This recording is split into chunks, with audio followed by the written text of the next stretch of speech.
or at various other levels alter new things in the area. Thank you. I would like to speak more. So what we see that our endeavor is to work in research and extension area. The model is there and it is established at our field. Sir, Professor Raja, thank you. It was so nice of you.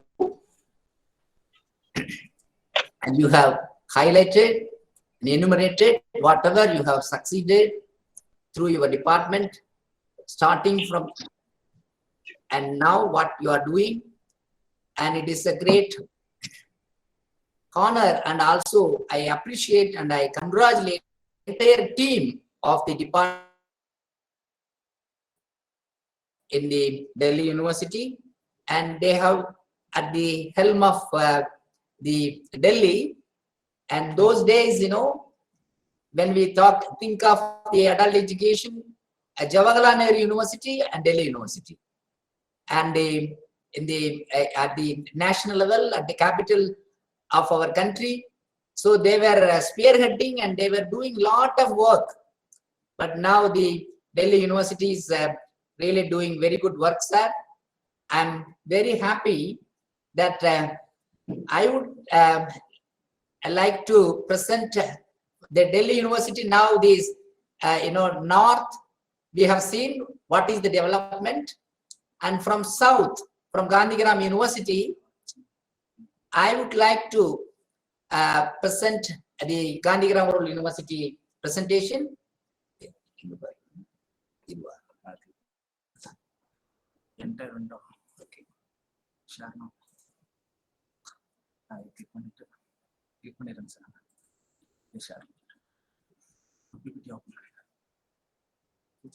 So,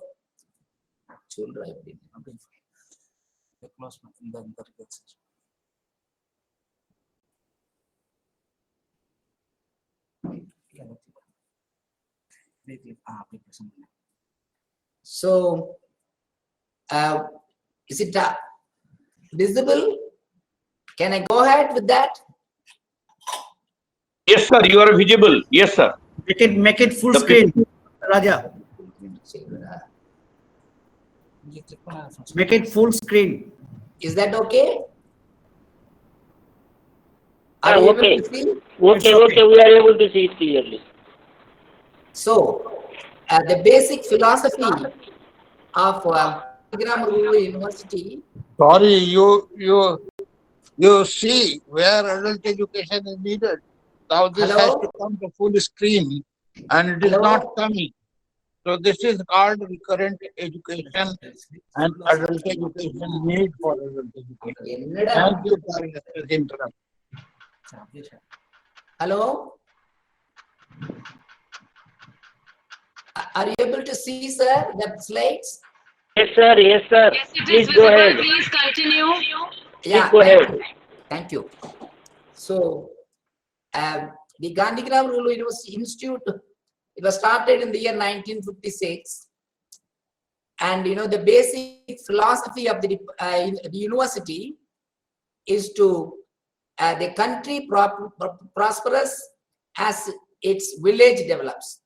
In Tamil, we say, Gramam uyara, Naadu uyaram. If the village grows, develops, the country will develop. And the origin of the department was established in the year 1984 as a Center for Adult and Continuing Education and Extension. UNESCO Literacy Award was conferred by the Government of India in the year 1999.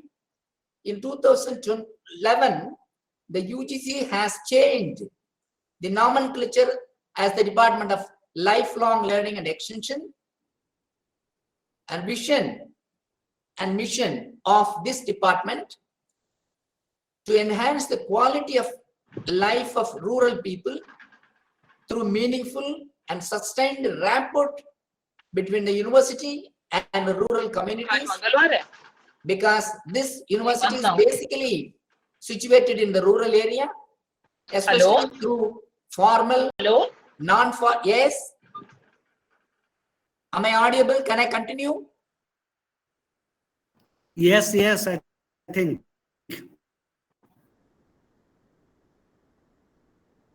through formal and informal education to empower the people. The mission is to cater to the education needs of all age group for the rural communities and develop the employable skill of the villagers towards income generation, identify rural problems and provide feasible solutions. This is the success stories of ours. Identify the problems and faculty and staff at present. We are at present one professor and head of the department and associate professor, and guest faculties we have 3, and technical persons or in various fields we have 7.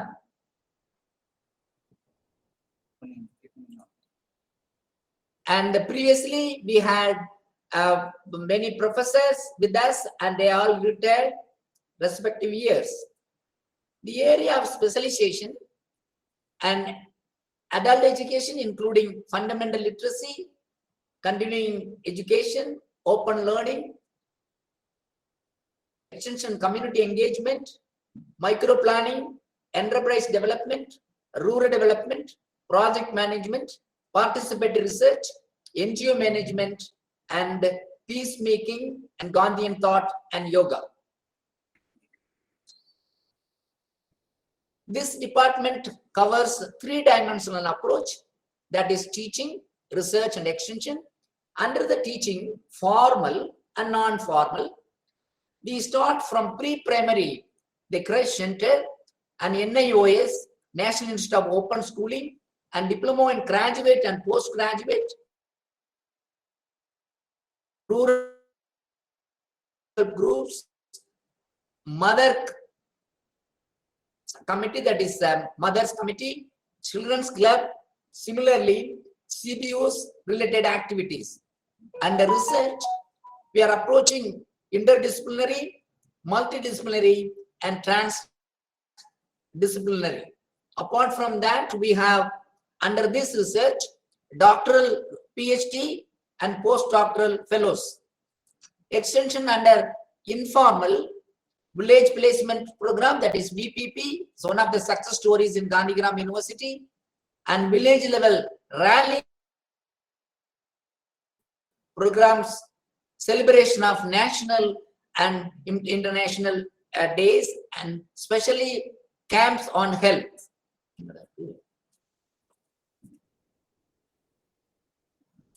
And again, under the pre-primary, we have 14 crèche centers in 14 villages. And in these crèche centers, it was started in the year 1984, under the Social Welfare Board of New Delhi. Pre-primary under this, from 2016 and 21, within these 5 years, totally of these 14 villages, we covered 2020 beneficiaries, the children we covered. And I would like to show you the video so that you will be able to see.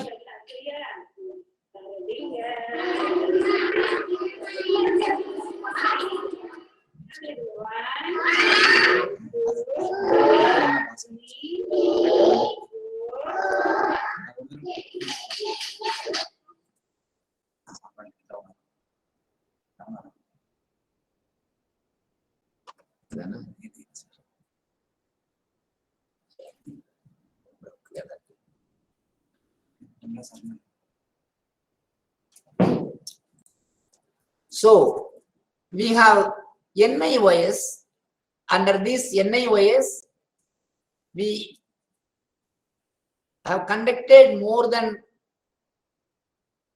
within these 5 years, under the senior secondary and secondary, 635 students have been benefited. Next, and the pass out students are in many positions, higher positions, and became in law, and especially they are going for higher educations and the vertical mobility. And the status of the passed out NIU students, and especially the students are going for higher studies, and certificate in two-wheeler technicians.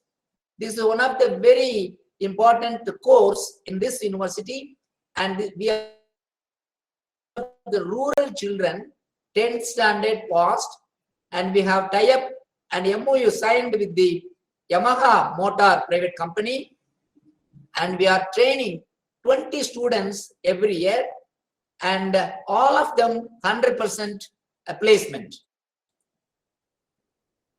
Placement details are given below, and at present 23,000 rupees they are earning per. And skill development on campus, we have skill development both on campus and off campus. We have signed a MOU with the Murugappa Chettiar Group, is one of the very distinguished and very big industrial private company.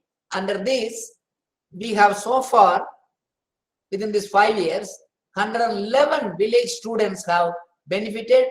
All of them got employment through the KUMI organizations, and I would like to show for you within few minutes some of the training skills offered by the Department of Lifelong Learning and Extra Hardware Service, Mobile Phone Service, Electrical Wiring, Domestic Appliance Service, Two-Wheeler Mechanism, Four-Wheeler Mechanism, Air Conditioning and Refrigerator Service, Digital Photography, Digital Videography, Computer Literacy, Desktop Publishing.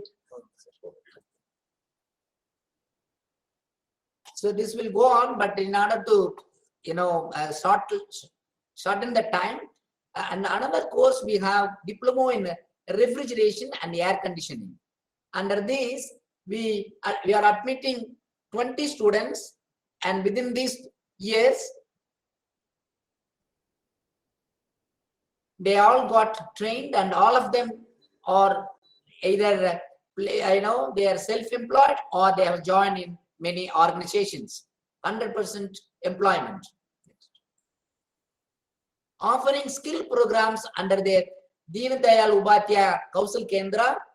Under this, we have diploma in two-wheeler mechanism and BWOC multimedia production technology for 3 years course.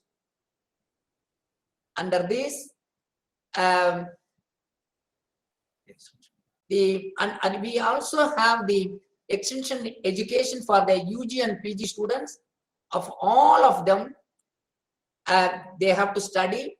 Under that extension education, we covered 3,190 students within these 5 years, and the extension education under this, various PG and UG courses are offered for all the students in the university. Under the research status of the PhD, and I'm just quoting only these 5 years because we have been doing, but within these 5 years, ongoing 18, awarded 15.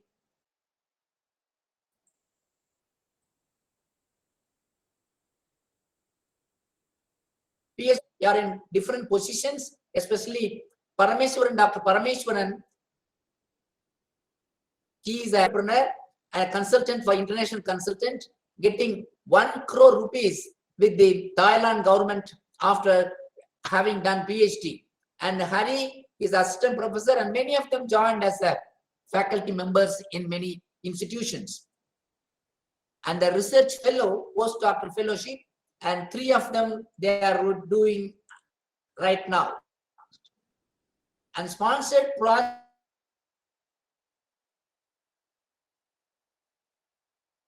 international level, national level. Under international level, AFN Italy and the Central Social Welfare Board, and also IIT Delhi, we have been doing that under Unnat Bharat Abhiyan. Totally, the total outlay is 1 crore 27 lakhs 18,000 rupees within these 5 years. Under the extension, we have village placement program. Under this, within these 5 years, this under the village placement program, more than 5,000 students we covered. All of them, they have to go and stay in the village, identify the problems and solve the problems. Extension programs are 7 programs, various programs organized in villages. Next, please. Extension program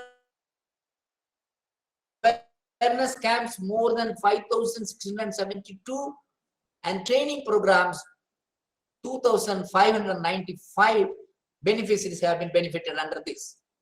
Under skill development on campus, the two-wheeler advanced training programs for the two-wheeler owners and two-wheeler trainers conducted so far 25 in 7.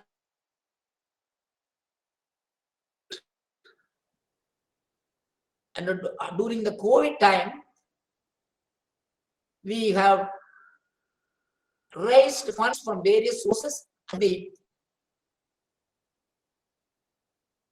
poor people infrastructure facilities, we have equipped more than 1 crore worth of multimedia lab,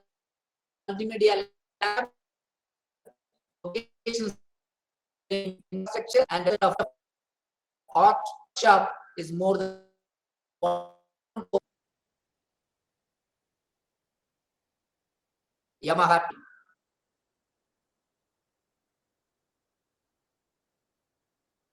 Public 13 papers and signed MOU with various institutions at the international level.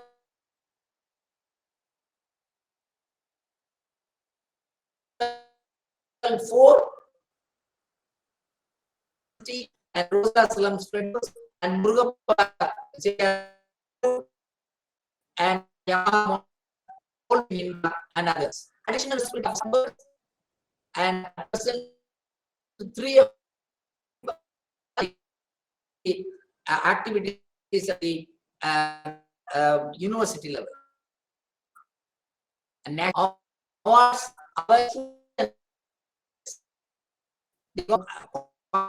in the movements and the prize. A few highlights of the department is the 6,000, more than 6,054 students have been admitted directly through on and off campus teaching, coordinated 5,000, more than 5,000 students staying in the villages and identify the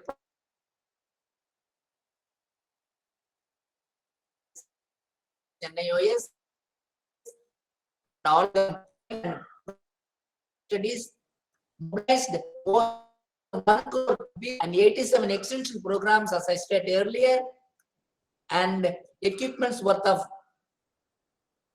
rupees more than 1 crore, and fully employed 126 students got trained on campus, and 111 students got trained off campus. All of them got benefited, and totally 11,147 students at on campus, and on off campus more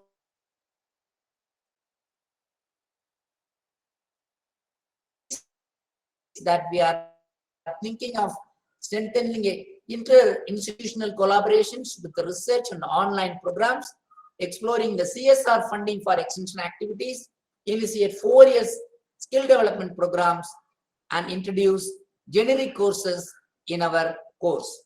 And now I request my colleague Dr. Venkat Ravi to present about the various activities under the productions based on the video and audio in a short while. Over to Dr. Venkat Ravi.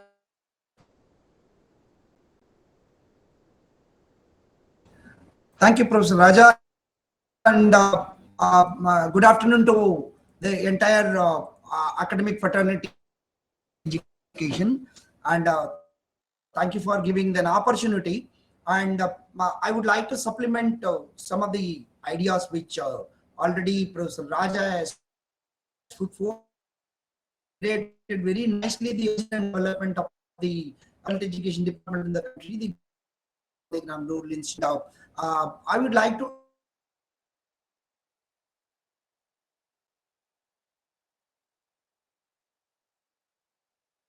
add the audio visual learning material. Nowadays we call it as an e-content and all these things, and which we have tried long back, and fortunately we fall in line with whatever the 2020 NEP is trying to promote, the what to call the entire structure which they have given in the form of an say for example the various literacies components, and which we have been trying, and we have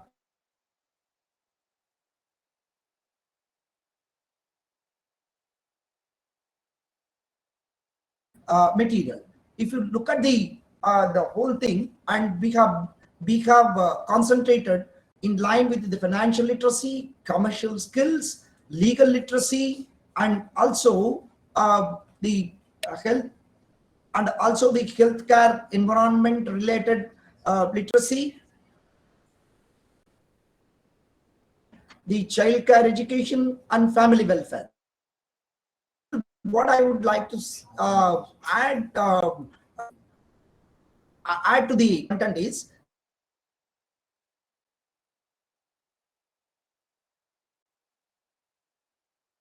we also used it at national level with a translation or with a subtitling. So this is a one area where we have a strong footing, and which has education, that's a BVOC multimedia production technology. So this is one. And the other point which I would like to emphasize here, with the permission of the chair, is that the Gandhigram Rural Institute department, we have experimented with two things. One is the experiential learning, which is a lifeline of our lifelong learning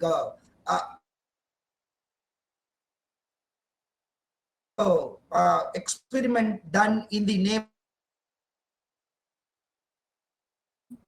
students and also the faculties stay in the, they will the experiential learning, and it has been introduced as an 2-credit course, which is a compulsory course for all the program. This I would like to submit it. I'm supplementing what Professor Raja has said. And we have developed over a period of 4 models we have developed. We have worked with the skill training institutes like IITs for giving the skill training. At the same time, we have also collaborated with the professional associations like videography and two-wheeler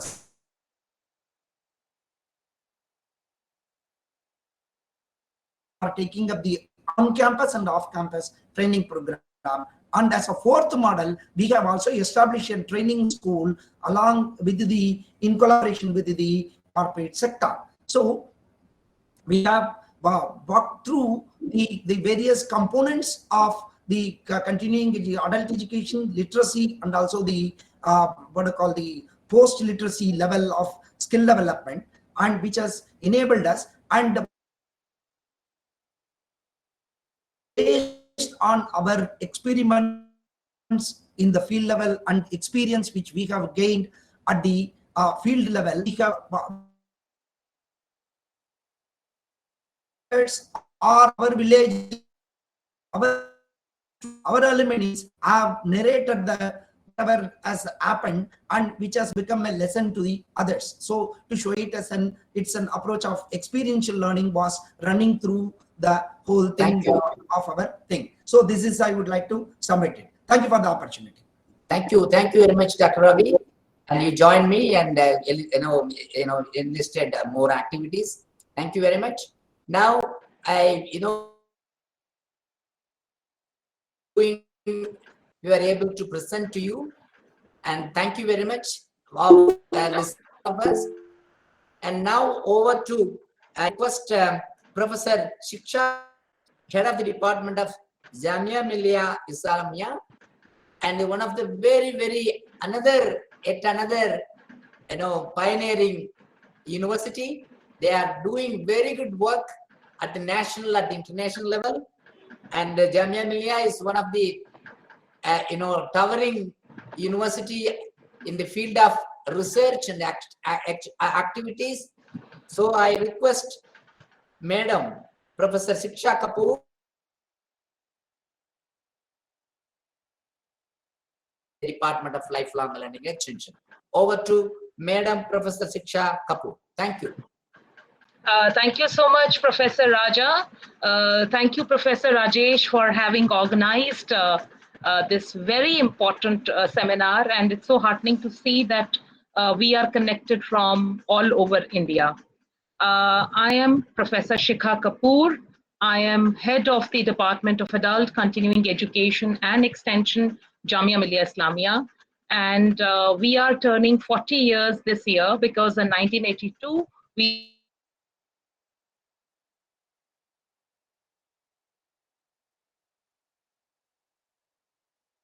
very short presentation, which I would like to share, is the... Sure. Visible, sir?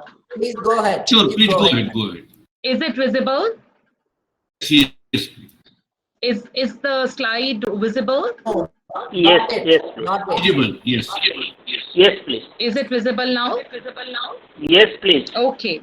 So we are a NAC A++ university, and we are located at gate 20 because Jamia now has many gates, and we are just segregated a very considerably large campus that we have. And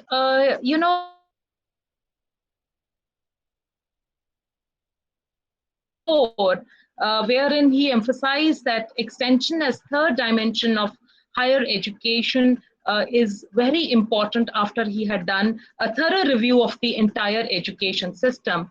And as I've said, we came up as a center in 1982. And by 1988, we had added our research function. Between 82 to 88, the thrust was on adult education, and we were running numerous adult education centers, which were, spread in and around Jamia Islamia.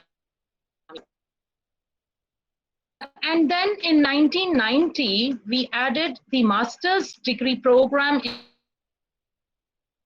from Center of Adult Continuing Education and Extension. We became a department.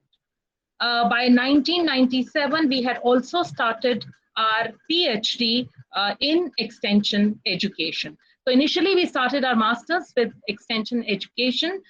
Extension education was, this is extension in the general university system because we have home science extension, we have agriculture extension, and here we had a degree which was being offered in the university system.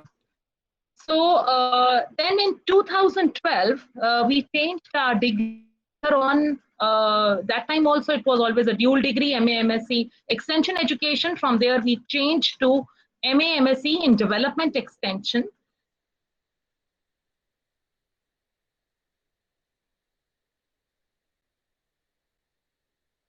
That is, which was also in extension education, to PhD in development extension. So as of now, the curricular aspects include 50% comes from the development studies area. So the genesis comes from the basic idea that there is a lot of which is exploding. We know, today we are talking about digitization, we are talking about moving towards digital India, digital currency, digital literacy. So the scientific knowledge and technology is, exploding at a very fast pace. And in order to disseminate the scientific innovations and technologies, it becomes very important that we should have a whole cadre of personnel who are to the ground level. Extensionists become between the scientific innovation which has taken place and bring it to the grassroots or bring it to the point where it is needed most. And then, of course, the idea is to develop supervisory and managerial personnel in the extension and developmental programs. And this is how Jamia Millia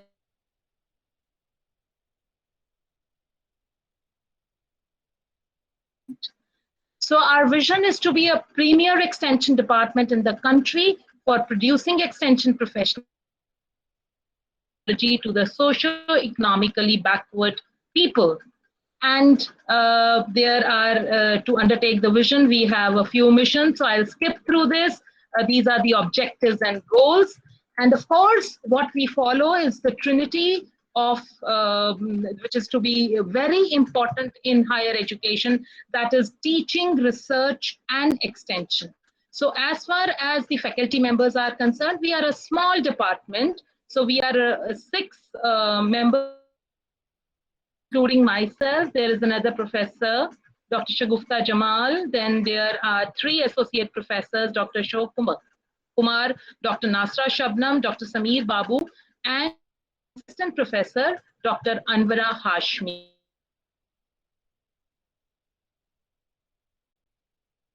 Which we have been offering under the teaching, that is the MA-MSc Development Extension, which is a 2-year 4-semester program.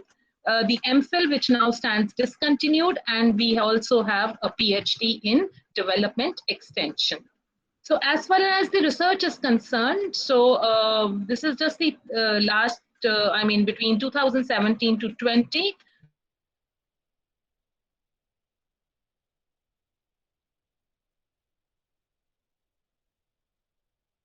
penned down by us, which have been published in books, and our faculty members are also members of the editorial board.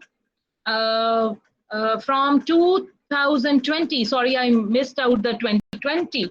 It is 2020. About 5 PhDs have been awarded. 10 are undergoing at the moment. Now, if we look at the master's program, which is in development extension, which is a 4-semester 2-year program, we are teaching 4 CBCS courses. There are 16 programs, other courses, which are on employability.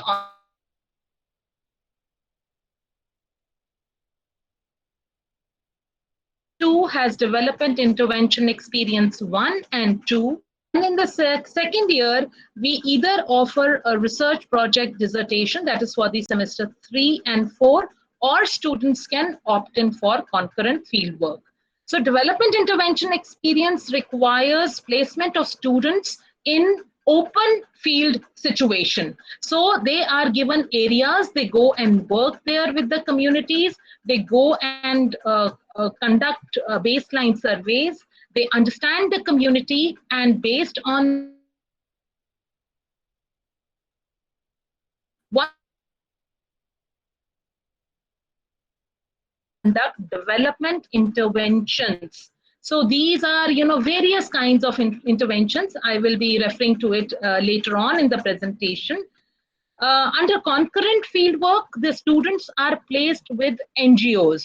So the last 2 semesters, that is semester 3 and 4, if the students are opting for concurrent fieldwork, then they are placed with various NGOs which are located in Delhi. So during pandemic, since it was work from home, many of us had joined organizations in the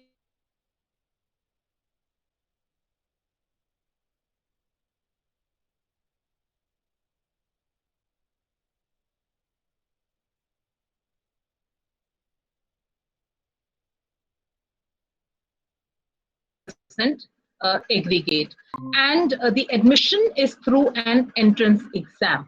Now, recently we have now talking about the CUET, that is the Common University Entrance Test. So in this seminar, what we need to focus on is that what is the nomenclature that we should go forward with, so that when there is a CUET, because some are running adult education, like we are running development extension, some are running courses in lifelong learning. So there has to be a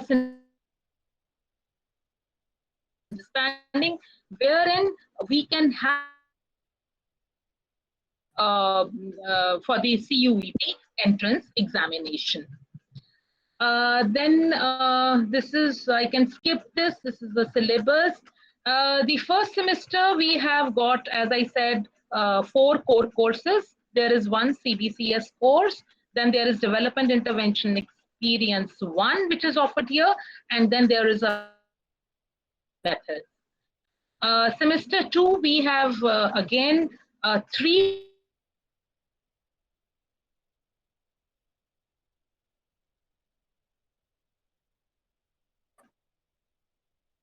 Then there is a Development Intervention Experience 2, and there is a practicum on construction of research instruments. Third semester, again, we have 3 core courses, 1 skill enhancement course, 1 CBCS course, which we are offering. And at this level, we either, the students are open to either take up a dissertation, so they do it for the semester 3 and 4, or they can take up concurrent fieldwork 1, which I've already discussed with you. And there is a practicum on mass extension methods, which is at this level.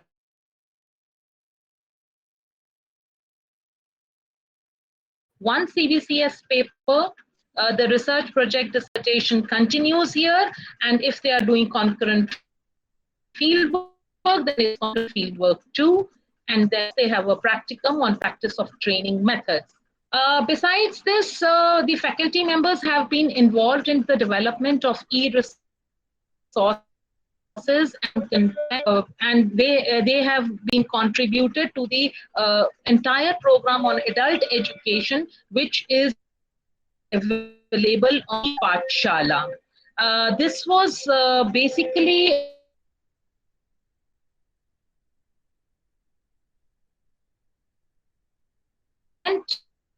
reviewer for about 28 modules which had been developed by 4 of us in the department. When it comes to the extension activities are done at 2 levels. One is the teachers' extension activities, and the other one is the students' extension activities. At present, we are facing a lot of problem that since we have no grants which are coming our way, our extension activity in tandem with the communities, and we were running a large number of courses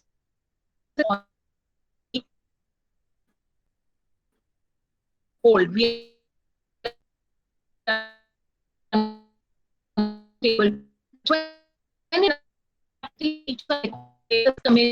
helping out NGOs design their programs, implement their programs in the community. Also conduct baseline survey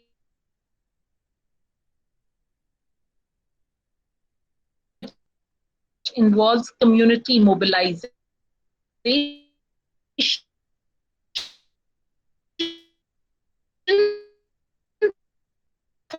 on health, hygiene, sanitation, nutrition, care, mother care, law. So there are a number of areas on which we are doing. In March 2022, I have personally conducted a number of community extension lectures with school students where they have been helped in order to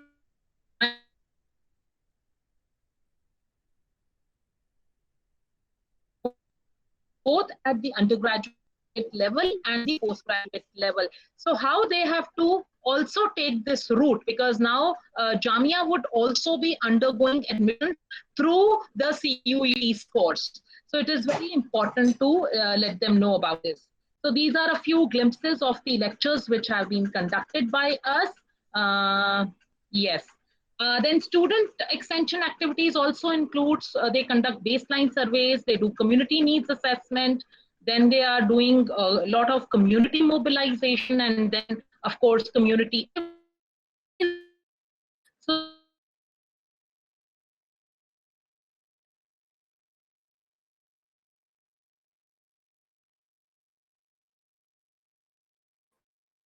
need-based interventions depending on the needs which have come out from that particular community.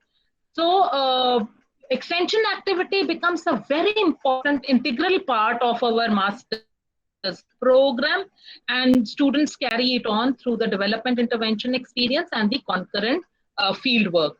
So students here learn to design, formulate, execute, evaluate extension programs.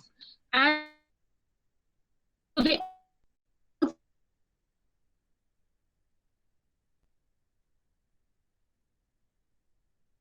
with NGOs, the entire setup of the NGOs, and also the field interventions which these NGOs are carrying on. So these are some of the glimpses of the students which they run in communities. So these are some of them. Then, of course, we also have, a good hookup with our alumni. So our alumni are also constant, and otherwise also they come in and they also contribute to. So I am very glad to share that our program offers 100% employment to the students, and our students are working in different universities, internationally and nationally. They are working with international organizations. They are all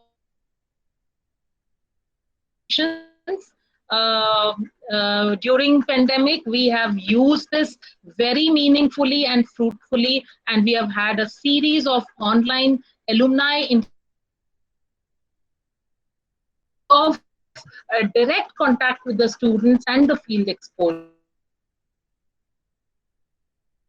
able to instill the value and the spirit and the philosophy of extension which the students must have.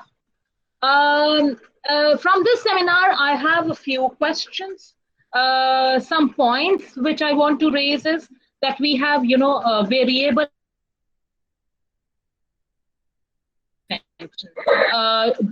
DU has a master's program in adult education, right? So what do we do? Lifelong learning and extension. We have lifelong learning and extension. Oh, okay, so, sorry, sir. Thank you. Thank you.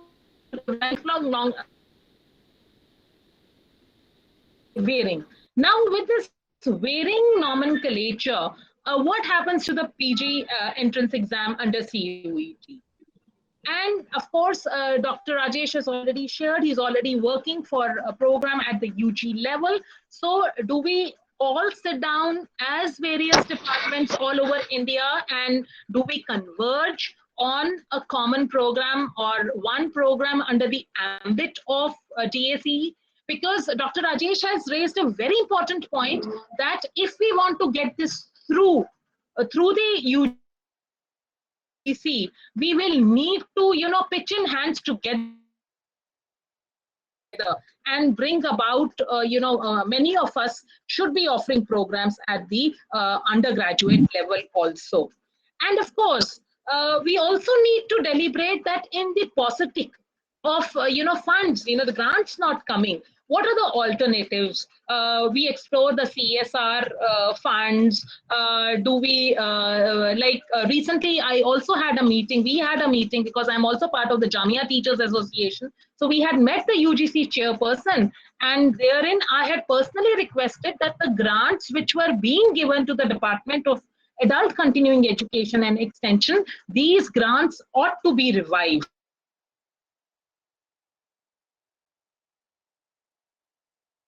Large client, and this client banks on us, and from time to time we have to keep on adding value-added courses. So this is as far as my presentation is concerned. I really thank Professor Shiksha Kapoorji. Shikha, I am Shikha, sir, not Shiksha. Okay, Shikha ji. Giving Shiksha, but I am Shikha. I am learning from you. This is called a lifelong learning. So yes, sir. I am learning from you. Thank you very much for correcting that.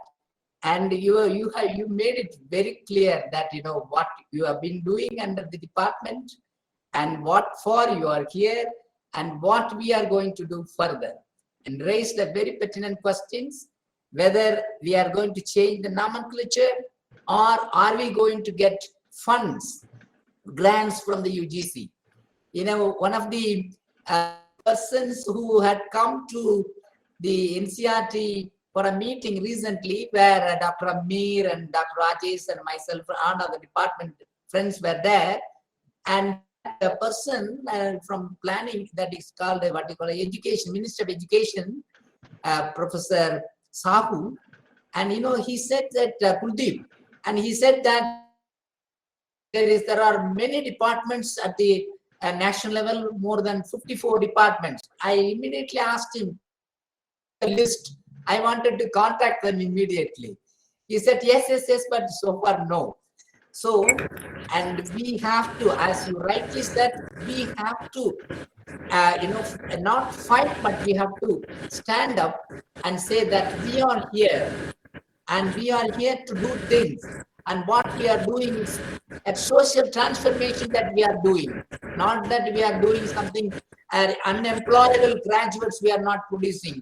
We are producing somebody who is capable of coming up in their life and leading the society. So like that, we have to really make it and punch it to the Planning Commission as well as the Minister of Education and the UGC that we are here to do something good for the society. So, and I'm happy, Madam. Now over to the IGNO. IGNO, Indira Gandhi University. Excuse me, sir. And I request Professor Lakshmi. Thank Hello. you, sir. Professor Raja. Thank you very much. And here we are not finding time to discuss anything now because I am going to request Professor Lakshmi Reddy from the IGNO. I request Professor Lakshmi Reddy to present about the IGNO activities, and this is one of the university which they are offering through online mode, and also they are offering PG diploma and MA in adult education.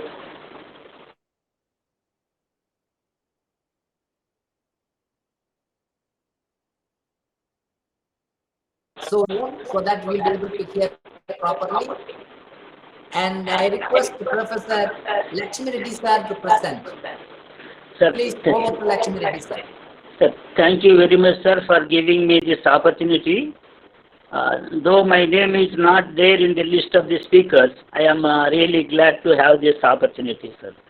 As you all know, I am working with Indira Gandhi National Open University, which is a university with a difference in terms of its objectives, operations, delivery of programs, and in many other. Mostly, the programs offered are learning mode. In this university, there is a school of education, unlike the departments in conventional universities. Here it is called the School of Education, and it is unique in one sense. That is, here there are 4 disciplines. One is education, another is adult education, the third one is distance education, and the fourth one educational technology. So there are 4 disciplines. In the sense, it is a kind of multidisciplinary approach that the School of Education follows. As a part of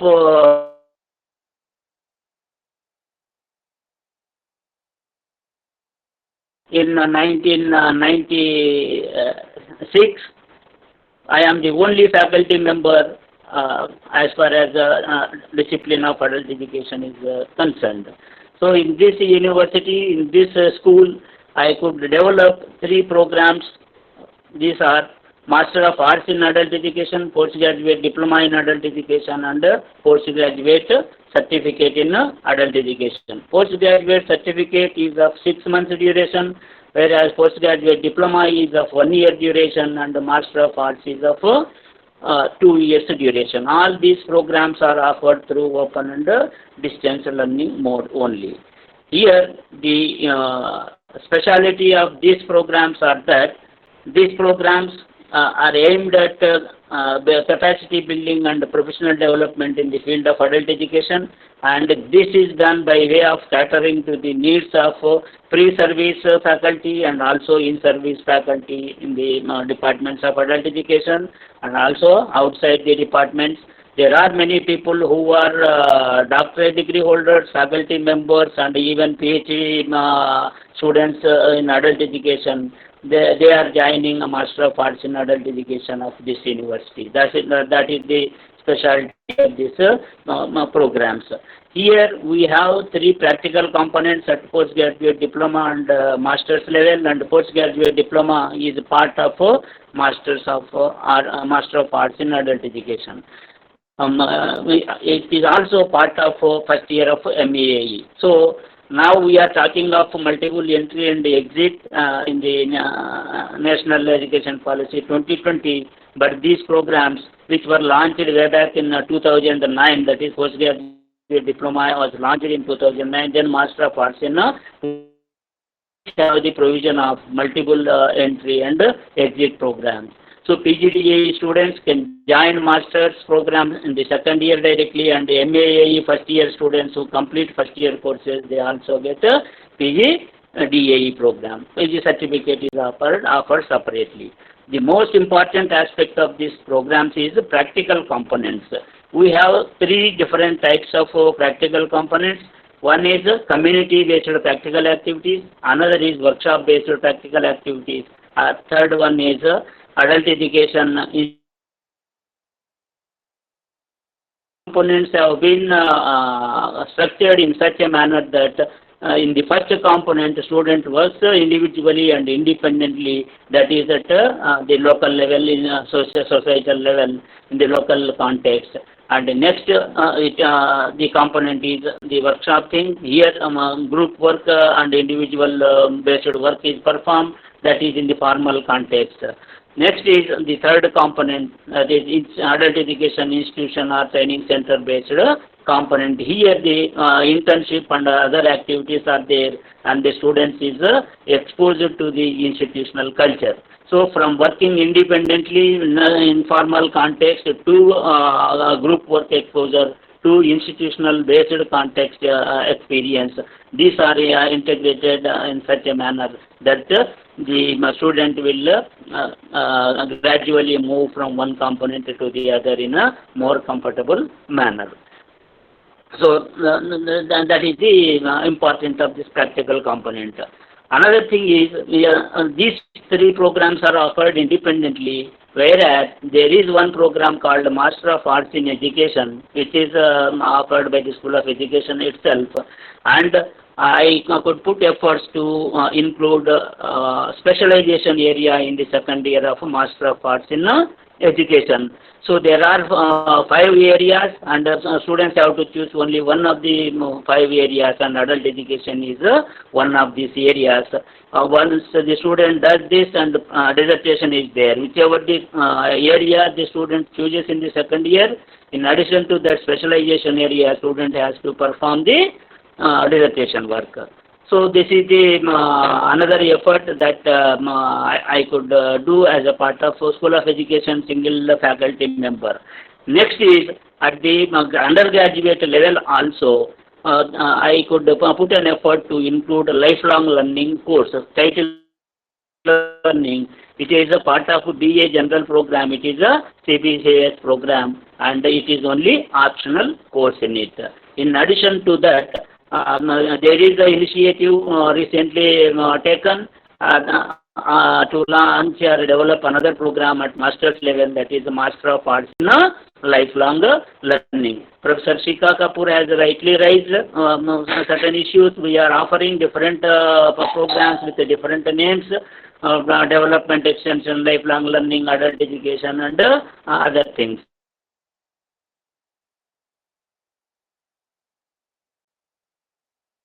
Nature is there, so this is how these programs are being developed. Now coming to the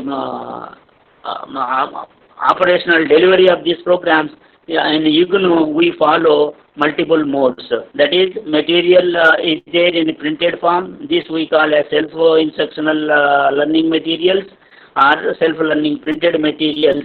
And we follow audio and video programs. These are in cassette form. Used to be in cassette forms earlier. Now, in addition to those things, broadcast media has been there, and we have our own radio programs and our own television programs which are broadcast on a daily basis, except on certain days. So specified days are there broadcast. Next is about this nomenclature. In fact, that is important thing. For example, let me take developments at international level. For example, at international level, there was a UNESCO Institute of Education. Later on, its name has been changed to UNESCO Institute of Lifelong Learning. So what does it indicate? Does it mean that lifelong learning is broader than education? So it gets subsumed in it?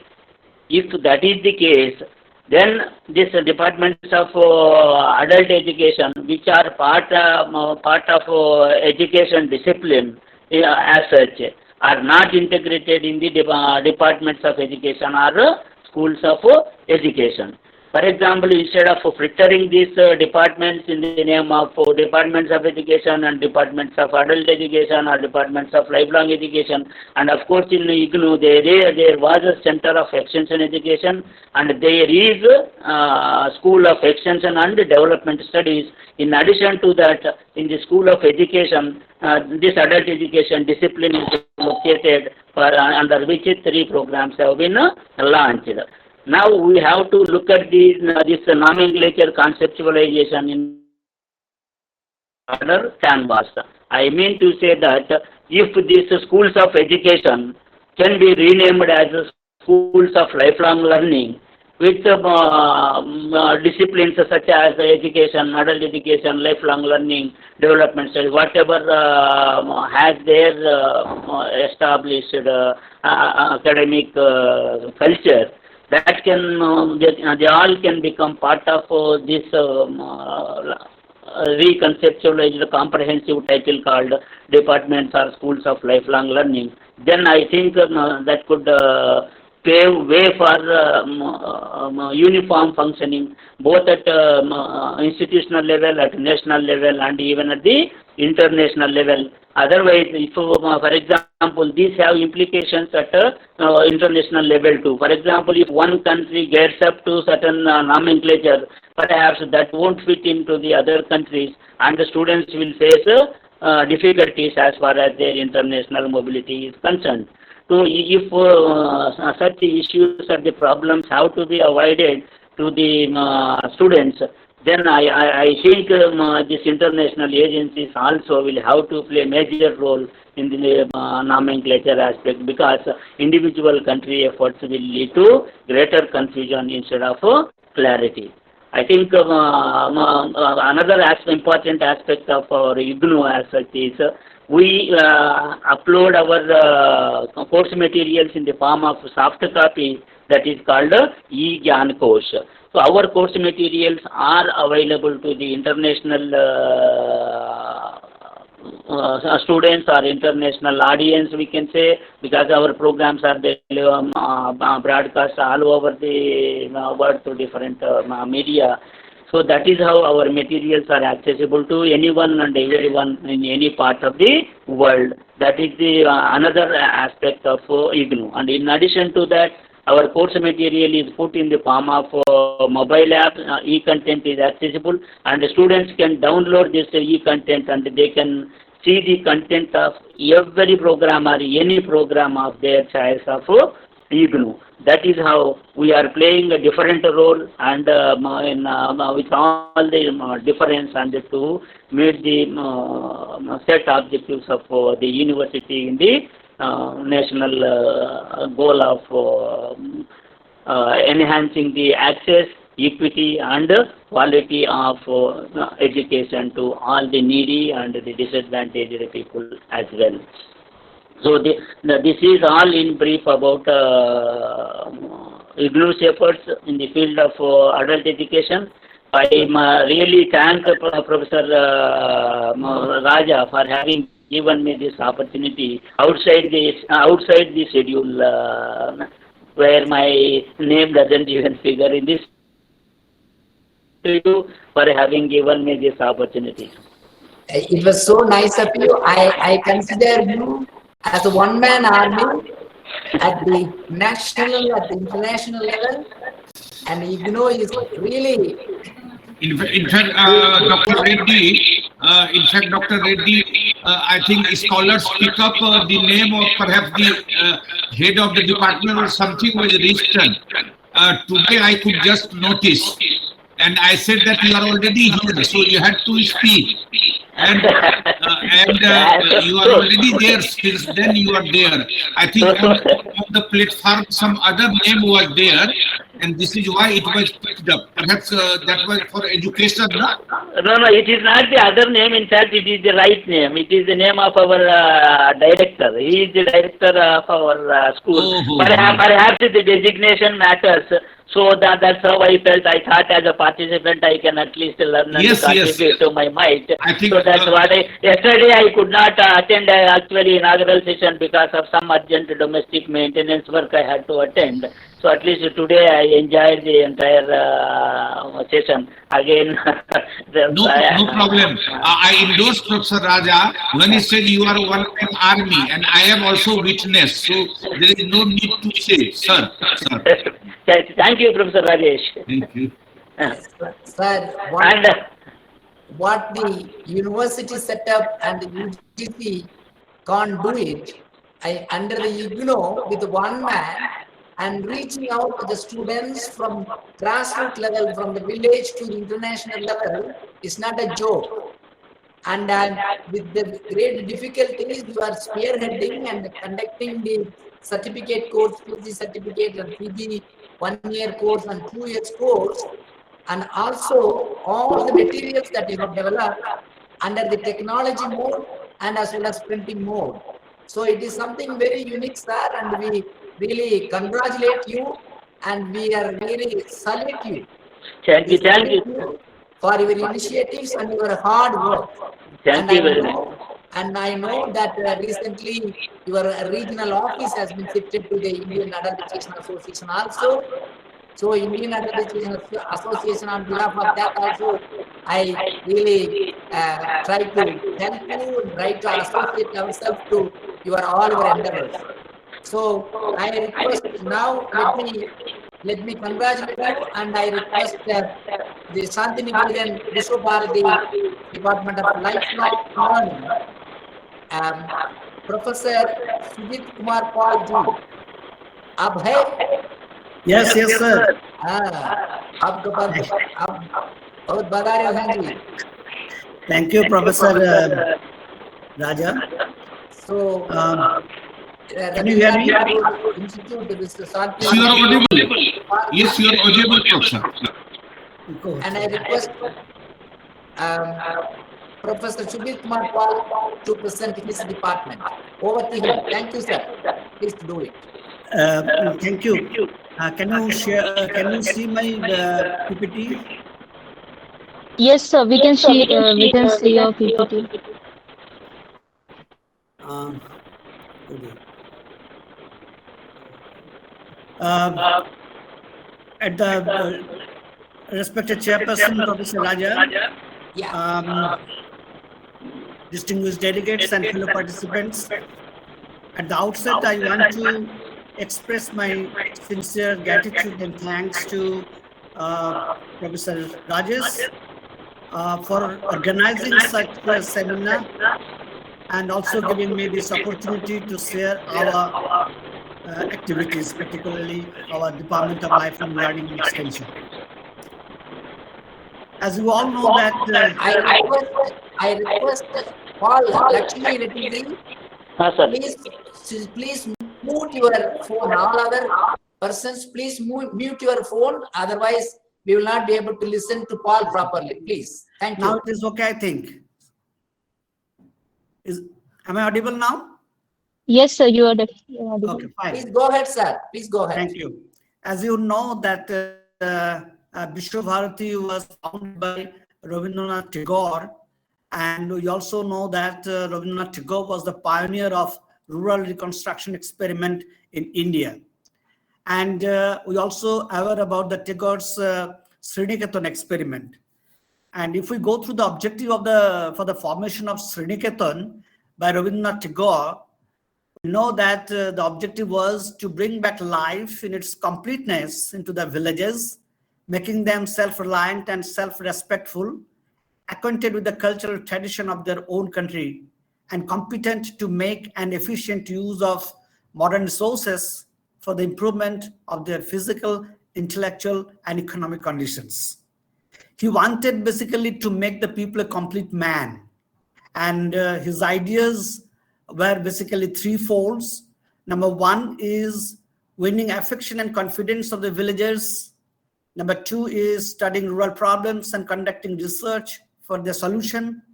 And finally, passing out the gained knowledge to the villagers so that problems can be solved cooperatively and jointly for all-round development.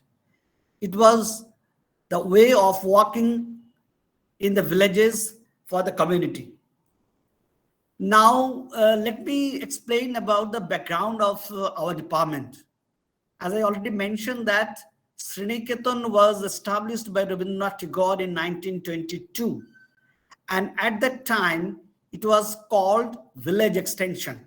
And all the activities in the villages through Sriniketan was implemented by this Village Extension program. And after that, the name has been changed after when it became the first central university in India. The name was Rural Extension Center, and it converted into a center. And after that, when UGC intervened, the name has been changed to Adult Continuing Education and Extension. And at present, the name of our department is Department of Lifelong Learning and Extension. As I already mentioned that from the very beginning, our department was involved in community development programs, village development programs. And in this perspective, I want to mention that for the last few decades, we are working among 50 villages. But during the convocation lecture on 25th May 2018, when Honorable Prime Minister, he's also the Chancellor of our university, he came to our university, and at that time he appreciated the activities of our department, and he suggested to work in 100 villages. So accordingly, we identified 56 more villages, and at present we are working in 106 villages. So at the very beginning, when Tagore initiated the program, at that time we started activities in 3 villages. After that, we came to 50 villages, and intensively we are working in 60 villages, and also we are working at present, it is 106 villages. Now let me discuss about the integrated approach of the department.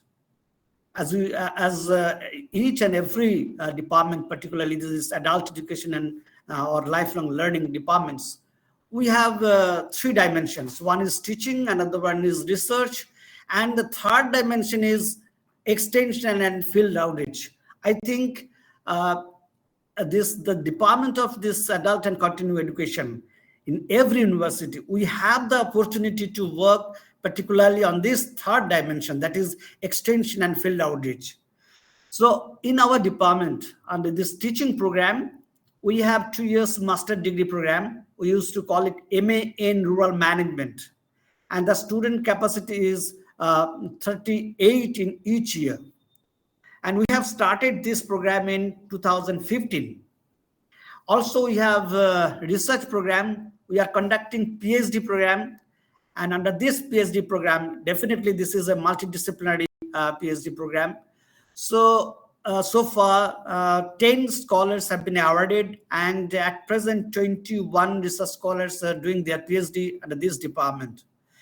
And of course, here we are conducting so many research programs, research projects funded by various national and international level funding agencies. And most important thing is that the extension and field outreach program. I have already mentioned that Sriniketan is the pioneer of rural reconstruction experiment in India. And at present, we are working in 65 villages, and overall, we are working in 106 villages. So I will discuss one by one this teaching, research, and extension very briefly. These are the, this, as I mentioned, that this is multidisciplinary in nature, this course, MA in Rural Management. So these are the course structure of our course. But I must want to mention the compulsory component, that is field work, project work, and industry placement. And we have some specialization under this particular program, this MA in Rural Management. Now let me discuss about the career prospects in rural management. Now, after completing this course, the students, they can go for academic and research, work in development agencies, this funding and agencies, as well as NGOs, CSR, corporate social responsibility, and many students are working in government projects and institutions, and also in banks and microfinance institutions. So these are the career prospects, and I am happy to say that most of our students, almost 100% students, they are now well placed in different institutions or organizations. In academic and research, the students, they basically going for this NET exam, and I want to say that we don't have any NET in rural development or rural management. So the students, they are going for NET examination in women's studies, social work, sociology, and development studies. And after that, they are going for this MPhil PhD program, and also working as a researcher in research projects funded by government and non-government organizations, and getting employment in research institutions, and also finally faculty in universities, colleges, and educational institutions. These are the development agencies where our students are working, and also some of the areas, particularly the companies in corporate social responsibility, CSR activity, they are engaging themselves in micro banks and microfinance institutions also. Also, they are working in government projects and institutions, government projects like Rural Livelihood Mission, State Rural Livelihood Missions, and State Urban Livelihood Missions, and also government institutions like NABARD, NIRD, and even NITI Aayog. This year, you'll be happy to know that out of 38 students, nearly 21 students, they got this fellowship program under this NITI Aayog. The job description, basically they are getting job in faculty or research officer, project officer, senior program officer, project coordinator, project director, project manager, and trainer. Now, these students, where they are getting employment, in which sector they are getting employment, basically. Livelihood sector, women sector, health and sanitation sector, education and skill management, rural infrastructure, human rights, monitoring and evaluation, and many other areas. I'm not going to the detail about this, what the organizations seek from the rural management professionals. Let me discuss about the way forward, basically what we should do. We have to develop curriculum even for each and every, this adult and continuing education departments or the lifelong learning and extension departments. We have to develop this curriculum as per industry needs. As because Professor Rajesh was discussing about the employability. So this is very important, and more focus on practical exposure and field work. and incorporation of technical knowledges in curriculum, and the more focus on project work, engagement in university extension services like Unnat Bharat Abhijan, internship, placement, dissertation. And these are the basically the compulsory component of our course curriculum. And engage students in exposure visits, seminar, conferences, and workshops. And we should encourage the students to write papers, research papers, and books. And let me now discuss very briefly about the extension activities, because we are very strong in extension and field outreach activities, because from the very beginning we are working in the villages. And most important thing is that we try to strengthen the village development societies. First we think about the sustainability. And recently Unnat Bharat Abhijan, this program has been introduced by Government of India. Means each and every higher educational institutions, they have to adopt at least 5 villages, and they have to work for the development of the rural community. But they are giving emphasis on this technological advancement. But our motto is to strengthen the community, the people, and for that we are strengthening the village development societies in the villages. And also we are strengthening the Mahila Samitis. And we are forming, at present we have 48 village development societies, 28 Mahila Samitis, and we also organizing and maintenance of self-help groups. And we have 102 self-help groups under these common area villages. We are organizing rural library services. We have 38 rural library services. And this is basically we are running with the financial support of Raja Rammohan Rai Library Foundation under the Ministry of Culture. And organizing the Broti Balok activities. This is sort of, in English it is called Children Scout. But Rabindranath used the term that Broti Balok. Basically this is not for only the boys but also for the girls.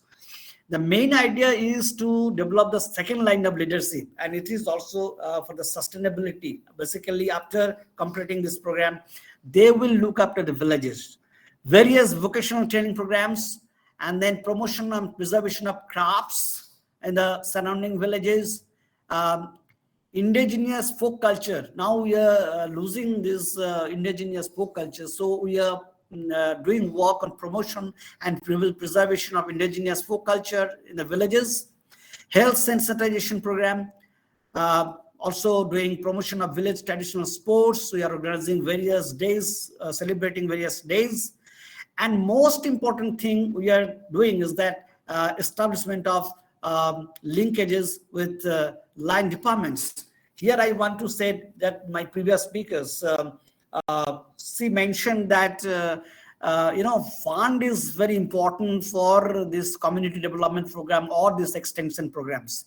Now we are getting very less fund from the UGC for implementing this program. But I personally feel that this Department of Lifelong Learning and Extension, they have a very strong third dimension activity, that is extension and field outreach active program. We must have to implement, we must have to do that program. And for that, Professor Paul. Yes, please. Yeah, the time is getting up because within 1:30 we have to complete, but already 10 minutes. Will you be able to finish it within 3 minutes? I will take within 2 minutes. I will finish within 2 minutes. Thank you. Thank you, Ji. Thank you. So these linkages, and the UGC must take care about that, this third dimension, because UGC is emphasizing us to work on that, but they have to support us. This is an integrated model of how we are working in the villages. In the center, we have village development councils and various activities, various organizations are there, like rural libraries, Broti organizations, then self-help groups, Mahila Samitis, and then crafts promotion organizations. And you can see the linkages. I am due to the lack of time, and I cannot elaborate this. Anyway, this way we are implementing the program in the villages in our department. So thank you very much. Thank you very much, Paul. Professor, and you had really strict on to your time and then completed the process. And I'm in the process of, you know, completing this session. And I'm grateful to you, Sujit Kumar Palji. You have really touched upon various important aspects, how experimental learning, how it was started and how still it is going on. And you are able to work more than 106 villages. You know, as Mahatma Gandhi said that when village develops and the whole country will develop. So based on the concept of Mahatma Gandhi and Rabindranath Tagore's concept, you are doing really good work. We salute you, sir. At the same time, I also I'm happy that out of 5 presentations, 2 presentations from at the national level, at the urban development level, at the one from the rural as well as from Gandhigram University, and also the you know, Santiniketan Viswabharati, and Raja, mostly the one IGNOU both blended mode, online and offline. It is something which is very unique as such. So I am really appreciating all the professors, those who really presented whatever they have been doing. My request is whatever you have presented, please send all the PPT and materials, whatever you have, to the Delhi University, because at the end of this sessions, 2 days seminar, the Delhi University is going to collect all the informations and put it in a format, and few of us, and all of us, are going to urge the UGC to reform and rejuvenate and restart our programs to do it in a proper way. So, and I'm really happy in all these teaching and research and extension activities, all these universities are really doing very good. And from this, and I hand over this session to Professor Dr. Rajesh ji, and anybody would like to say anything? And sir, Rajesh ji. And Professor Raja, listen to everyone, and over to Rajesh ji. Sir, Professor Raja, I think yesterday there were issues, as we know that we provide master degree, as Professor Sikha was also telling, in the name of extension and development, lifelong learning and rural development. If we see the NET exam, that is National Eligibility Test, it is in the name of Adult Continuing Education and Extension. So there can be 2 options. One option that was exercised yesterday, that UGC should be asked that there should be a separate net of rural development. Is a one option that yesterday was discussed. And can it also be the second option? I do not know. I am posing a question that suppose adult continuing education and extension is already there. Can we also urge upon the UGC that the Department of Adult Continuing Education are having the postgraduate program in all these areas? So in addition to adult continuing education, you can also add / rural development / lifelong learning, so that everything is there. Adult continuing education and extension is there. 2 words can be added. Why it clicked to me? Because we are the Department of Adult Continuing Education and Lifelong Learning. It came to know that those who are applying to the other departments but having rural development, it is said that you are not in adult education, you are not in that. So that option, we all, maybe the faculty members, heads and directors, can also discuss upon that aspect. That also remain very, very important, I think here also, Professor Sikha, you understand that Professor Sujit Kumar wanted to talk something. So this is a very, very important aspect so far as national eligibility test is there. So Dr. Sujit, you can just add your point of view. Just one point I want to mention, that under this adult continuing education and extension, many students coming from agriculture extension, and they are giving the net program, and most of the agriculture extension students, they are getting net under this adult extension education program. So I would suggest that yes, of course, there must be one rural development subject, and there must be another adult education and extension subject, and also agriculture extension should be separated. Otherwise, No, but I think so far as net is concerned, here agriculture extension is not mentioned. It is mentioned adult continuing education and extension. But however, it is true that in the name of extension, agriculture extension people, Dr. Reddy, you can just mute yourself. Yeah. In the name of extension, they are also taking the advantage. exactly. So, yeah. Dr. Reddy, you wanted to add your point of view? Yes, yes, yes. Yes, I yes. wanted to add one thing here, Dr. Rajesh. We can separate from extension in the general university.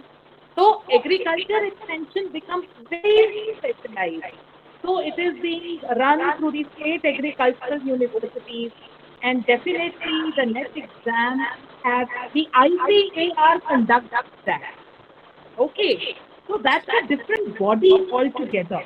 So we have to bring a distinction between the agriculture extension and extension in the general university.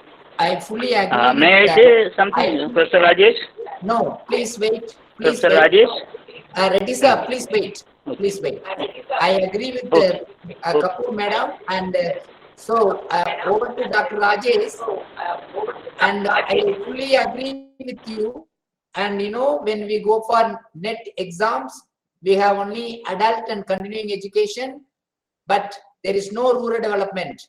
But this our university, we have the School of Health Sciences and Rural Development. Under this adult education comes. So as you rightly said, that we can have adult continuing education / lifelong learning / rural development, because many students from rural development, students Sir, from don't many leave parts out of the extension, adult continuing education and extension. Don't leave that out. No, that is okay, madam. I'm not leaving that. I'm sorry. I'm not leaving that.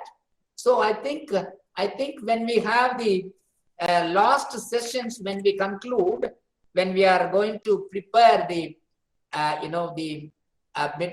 recommendations for the UGC, we can very well say that adult continuing education extension / lifelong learning and extension / rural development, because lifelong learning, adult education, rural development, all these are interdisciplinary in nature.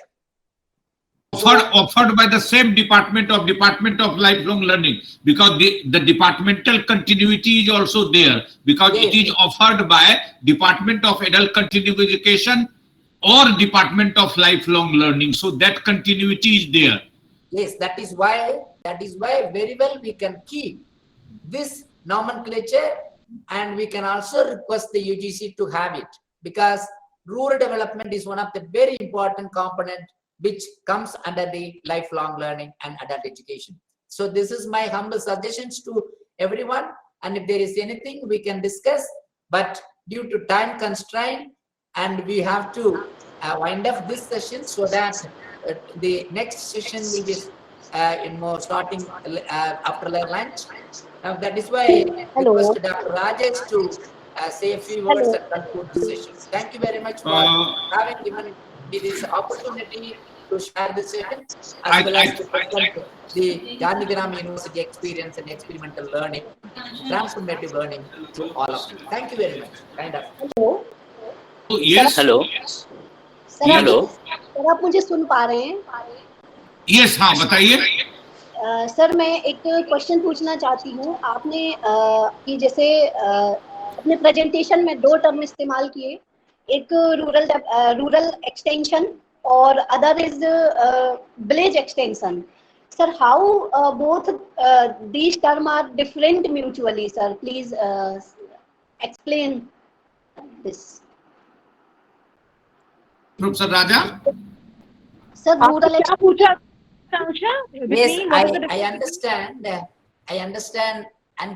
Ankitsa, rural extension and village extension in yeah, दोनों में you know, I think and some people use rural extension, some people use village extension, and I think both are comes under the extension. And you Yes. know, it is not only rural or village, it is urban also, semi-urban also, slums also. So which all comes under the one umbrella of extension. Is that okay? Is clear for you? So it will basically be the location Akanksha, keep that in mind. Yeah, based on the situation in which. Yes. Yeah, we can also say slum. Yeah, slum. Yeah, you know, extension and urban education, urban extension. So, because with regard to the extension, this university, Gandhigram Rural University, has been right from the beginning has been rendering and also toiling this from the rural area and also in slum areas wherever it is possible. So we can say extension under this, all these aspects comes under. Thank you very much for your very precise question. Yes, but agriculture extension will be different from the extension in the general university. I agree with you, madam, because that comes under the agriculture university, as you rightly said. Yes. It is Yes. not coming under our purview, but we Right. can include them also for our activities. No doubt. We can include, but sir, then you know their domain becomes very specific. So they will have animal husbandry, horticulture, plant pathology, plant management. So that's a very specialized area, which Yes. is different from And what there the concerns of urban slums and the rural would be. You know. Yeah. Thank you, and I appreciate Professor, your sir, explanation. Professor, Thank you. Professor Sikha and Professor Raja, I think we have already discussed this aspect of net. One aspect that I think we discussed, Professor Sikha, last before wind up, that we should also think about a uniform core area at undergraduate level where all our discipline come together.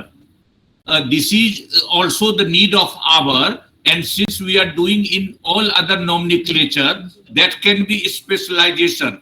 We can also think that at undergraduate level, if we all university come together, what will be the our response to the course? Because it is very important if many universities come together. Only one university will not able to help. That is very important. Same thing I wanted to say, there is one area I see, Professor Sikha, here in University of Delhi, that is operational research. They are there at postgraduate and undergraduate level also in some colleges, but they do not have the NET examination. That means without the NET, even undergraduate exam started, they are now talking about the NET examination.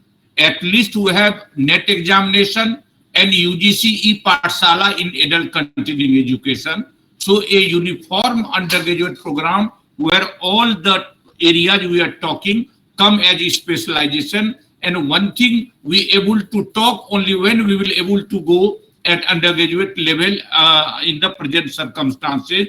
We can also think an idea should come so that recommendation will be there and it should go to in person to the University Grants Commission. Sir, thank you, Professor Raja, for chair. Professor Rajesh? Yes, yes, please. Yeah.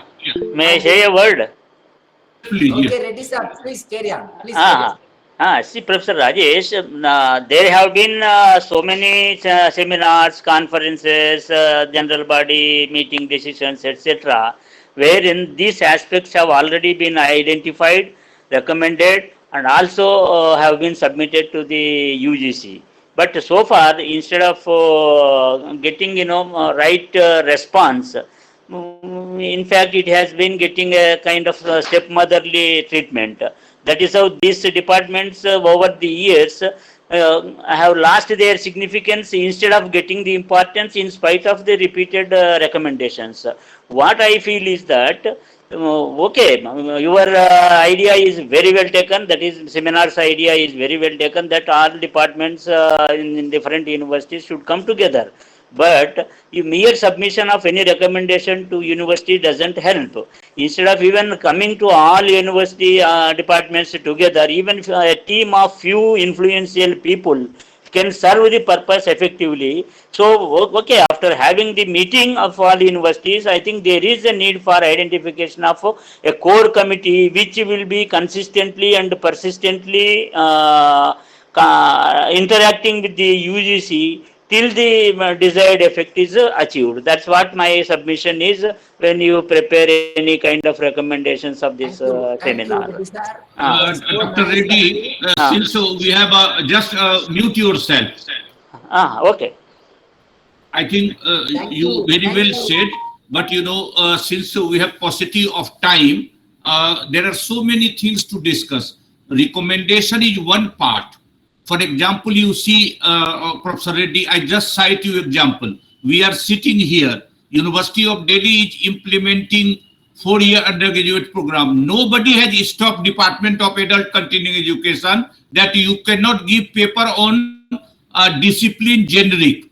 Nobody has stopped us for giving skill-based courses, ability-based courses. All these courses, the department can also compete. If the department is not doing, it is our fault also. So we have to work at internal level and we have to work to the UGC level also. I cite you example. Today, after half an hour, I am going to compete to the Ministry of Social Justice for a research project of 25 lakhs rupees. Professor Raja talked, Professor Sikha talked. We all are competing for other resources also for that. So internally, we have to make ourselves in the university system also, as Professor Sikha was talking, as well as from the University Grants Commission. Only mere asking from the University Grants Commission the grants, that will not work. You have to show our internal strength also, that these are the things we are doing. Yeah. Professor Rajesh, let me say one word. For example, if you take JNU's example, how much internal effort has been put by Professor Shah, but they could not start even a certificate program, let alone the PG diploma or masters in adult education. That's what I wanted to emphasize. So these are there are cultural issues involved in the institutional level. I think the time is getting up. Reddy sir, I am really happy. Yes, you are right. I am just winding up. But yes, sir, please. Listen to me. I don't want any explanations now because time is the master. And beyond the time, we cannot do anything. So, and I'm happy that all of us have many things to share and discuss and to push forward. But at the same time, we have limited time and also limited resources. So within the format and within the framework, we have to complete and we have to connect each other and to comprehend and to prepare the concept and present. So, and I'm not going to take any of your time. Now over to Rajesh sir to wind up so that my Dr. chairman, Rajesh, is over. Thank you. One last thing, Dr. Rajesh. Yes, please. Whatever recommendations we come with, especially us Delhi-based departments, we can take that together to the UGC. So it comes out as a force. So when we are a joint, action team, so that makes a difference. But when we go individually, then things are little different, and they are difficult also. We agree, ma'am. We agree. And what I said, Dr. Reddy, I don't know that. Sanjay, Dr. Sanjay, yes, if you can add. मेरी समझ ये कहती है कि आपने जो ये इतना बड़ा प्रोग्राम किया है, इस should not be confined with the daily based efforts. मुझे लगता है कि इसकी जरूरत है हमें कि हम लोग ना आज दिन भर का काम करें, उसके बाद पूरी नेशन वाइड इसको हम रखें सर। ये सवाल सिर्फ दिल्ली की 4-5 इंस्टीट्यूशन के साथ जुड़ा नहीं है।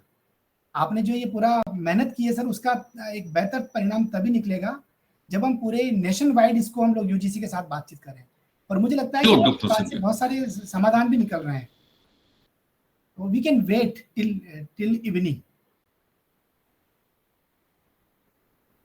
We are doing a very fruitful discussion, but we understand that paucity of time we are not able to do.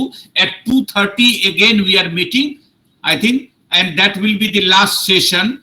2:30 to 3:30 we will try to accommodate all the presentations there, and maybe that whatever the draft recommendation, whatever the things, certainly it will be circulated to all the participants, all the department, and finally before handing it over, we will develop some modalities at national level, because it is a matter of survival of our field, and we will do at our level. And you know, I am highly thankful that all we are discussing on a very, very important area about our nomenclature, about our courses, and for that even 1 or 2 days are not sufficient. I assure you, Dr. Sanjay, that I am also adding the recommendation that in Delhi there will be a September a 2-day or 3-day workshop.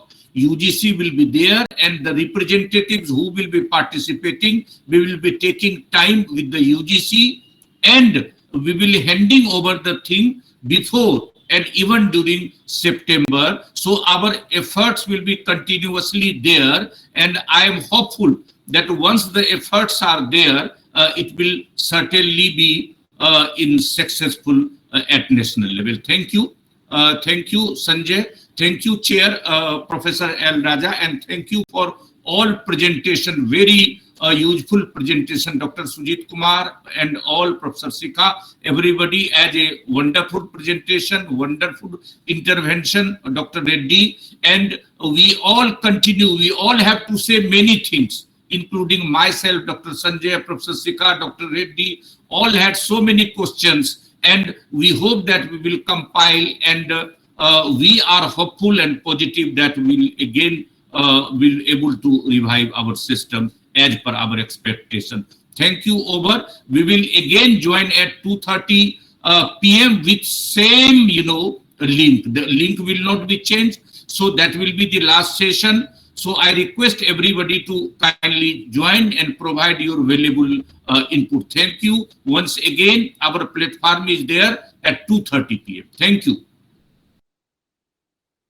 Thank you to all of you. And Thank you. Thank you all. Very kind of you. Thank you. We'll meet again.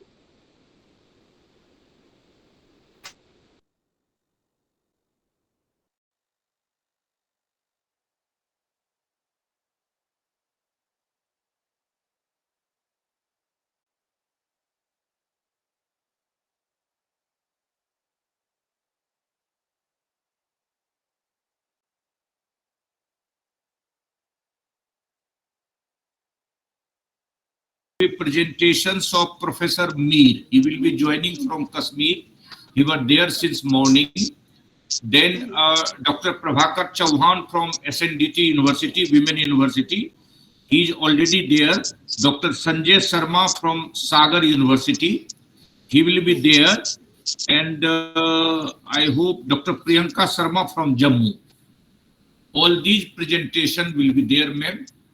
I think you will also be requested, and Professor Bose, just to discuss about your departmental, sure. file. Okay. Yeah. Thank you. We will begin at 2:30. There are four minutes left only. Yeah. That's 5 minutes. I will be in Sagar University, and you are already there. Purnima Jain, Dayalbagh, Agra Institute, and then North Bengal University, Professor Montes Bose. He will be joining anytime. Yeah. Sir, Dr. Satyavati will be speaking. Yes, Professor Satyavati will also be speaking. Yeah. Have you? Yes, sir. We have the name in the list.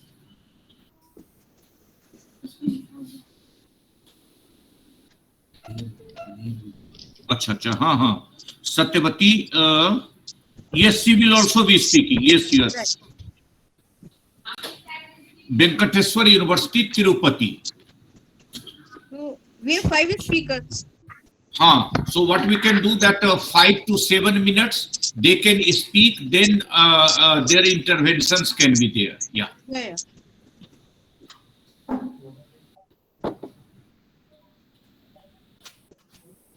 1 minute is still left.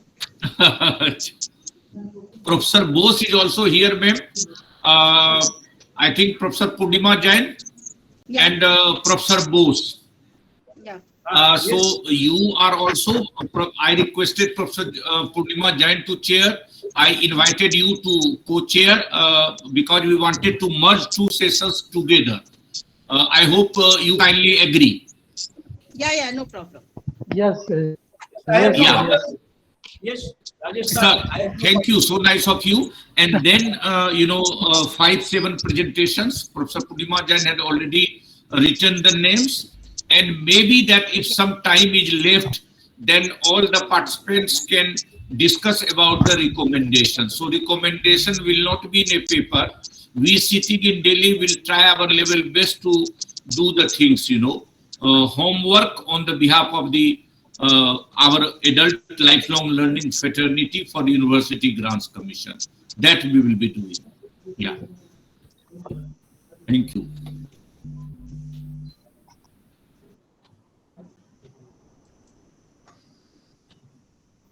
So shall we start? No. Yeah. Shall we start? Yes, sure, ma'am. Sure, ma'am. So, first, on the onset, I would like to thank Professor Rajesh for inviting me to chair this session. And he is a very wonderful person. He is a very dynamic person. I wish he should receive some award, national level award, in the forthcoming years, because he is never free. Every time we can see, and you people might also be observing that he is never free. He is busy with the excellent academic work throughout his career. So, thank you once again, Professor Rajesh Kumar. Thank you, ma'am. Thank you, Chair. Thank you. Yeah. So, without wasting time, I would like to start the session. So, may I request Dr. Prabhakar Chauhan to speak? As Dr. Rajesh has already said, we will not be giving much time. So, 7 minutes for your deliberations, and rest of the time will be for the question answer session. So, there can be two modes. Either we can take the question answer in the last few minutes and let us finish with the presentation first. And second mode is that we can start the presentation and we can take the question answers immediately after the presentation is over. So one by one. So whatever is feasible to you, to the audience, we are comfortable with that. So that speakers can also get enough time to speak whatever they want to present, and the audience can also have enough time to raise the questions, to raise their criticism or whatever they want to. So it is an open forum for the interactive session. So I request Professor Prabhakar Chauhan from SNDT University to give his deliberation. Good afternoon, one and all. May I audible? Yeah. Yeah. Respected Chairperson Purnima Jain Madam and all guest faculties belonging to adult and continuing education and lifelong learning. Just I will share my screen. 1 second.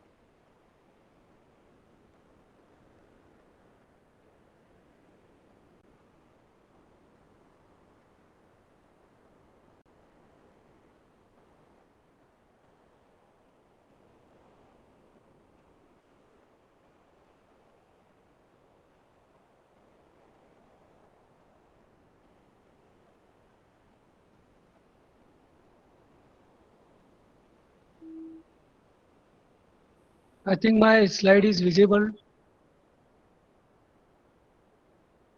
So, lifelong learning and extension. Our department is established 1971.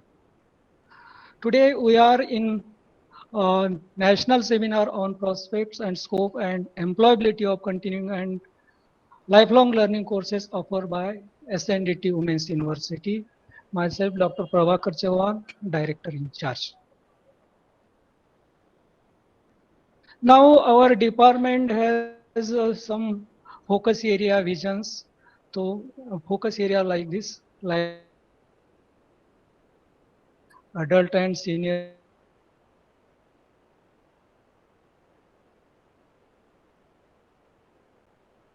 is to contribute to take charge of the facilities that provided for opportunity for individual and community development through need-based education.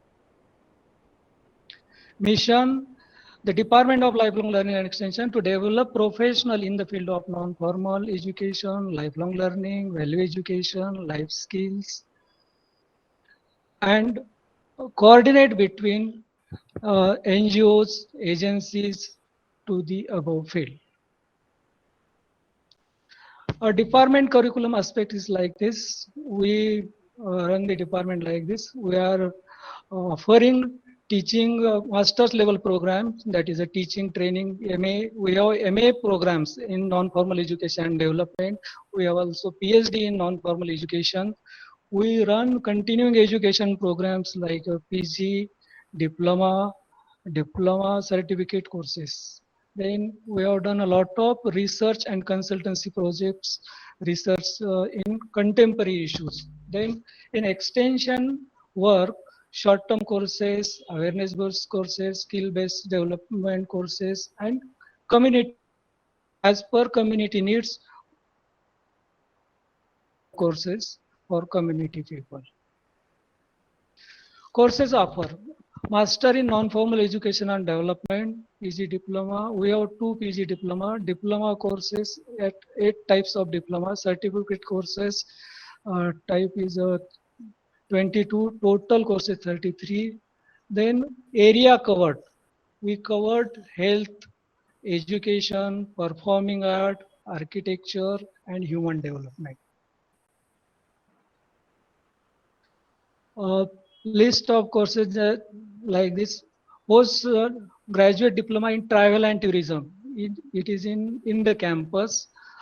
Then postgraduate diploma in management of learning disabilities. It offered Orchid Institute of Higher Learning in New Delhi. Then diploma courses, diploma in interior designing. These are some places in campus. BJ Shikshan Prasar Mandal, New Panvel, Hamstex, Hyderabad, then Ahmednagar. Diploma in textile and fashion designing. This is also in Ahmednagar and Hyderabad. Diploma in early childhood and care and education. It is offered at 5 places. Mumbai Mobile Crash, Kolaba, Indian Women Scientists Association, Vasi, Women's India Trust, Panvel, Gramin Vikas Bahudeshan Sanstha, Surat, Naurang Group Education Trust, Surat. Then we have also some diploma in dance, Kathak. This institute name is Lasha Dance Academic Santa Cruz. Then we have a sub-center at Pune, diploma in light vocal music they offer at sub-center Pune. Then certificate courses in dialysis technique, Gopi Krishna Piramal Hospital, Mumbai. Certificate courses in infection control, Tata Memorial Hospital and Saipi Hospital. Certificate course in central venous access device, Tata Memorial Hospital. Certificate course in critical care nursing, Saipi Hospital. Certificate course in transdermal therapy, Tata Memorial Hospital. And certificate course in so of our extension work. It is in 4 states, that is Maharashtra, Gujarat, Andhra Pradesh, and New Delhi. and in 6 districts of Maharashtra. This is our extension work. We will do the continuing education. We offers continuing education programs. Now, in our department, we always offer the programs of value-added and life skill courses. We have R.D. Karve Memorial Lecture Series. In this Memorial Lecture Series, we organize every year 2 programs. This lecture series was initiated by Marathi writer Jnanpith Award winner Vinda Karandikar. They have given us a donation 1,50,000 rupees to the university in 1998 for organizing 2 lecture series in Mumbai and Pune on health, environment and population educations. We observe International Women's Day on March 2022 and the theme was break the bias for gender equality. Then we have department level programs that is called Sonubhav every year. Sonubhav is an annual exhibition of our department.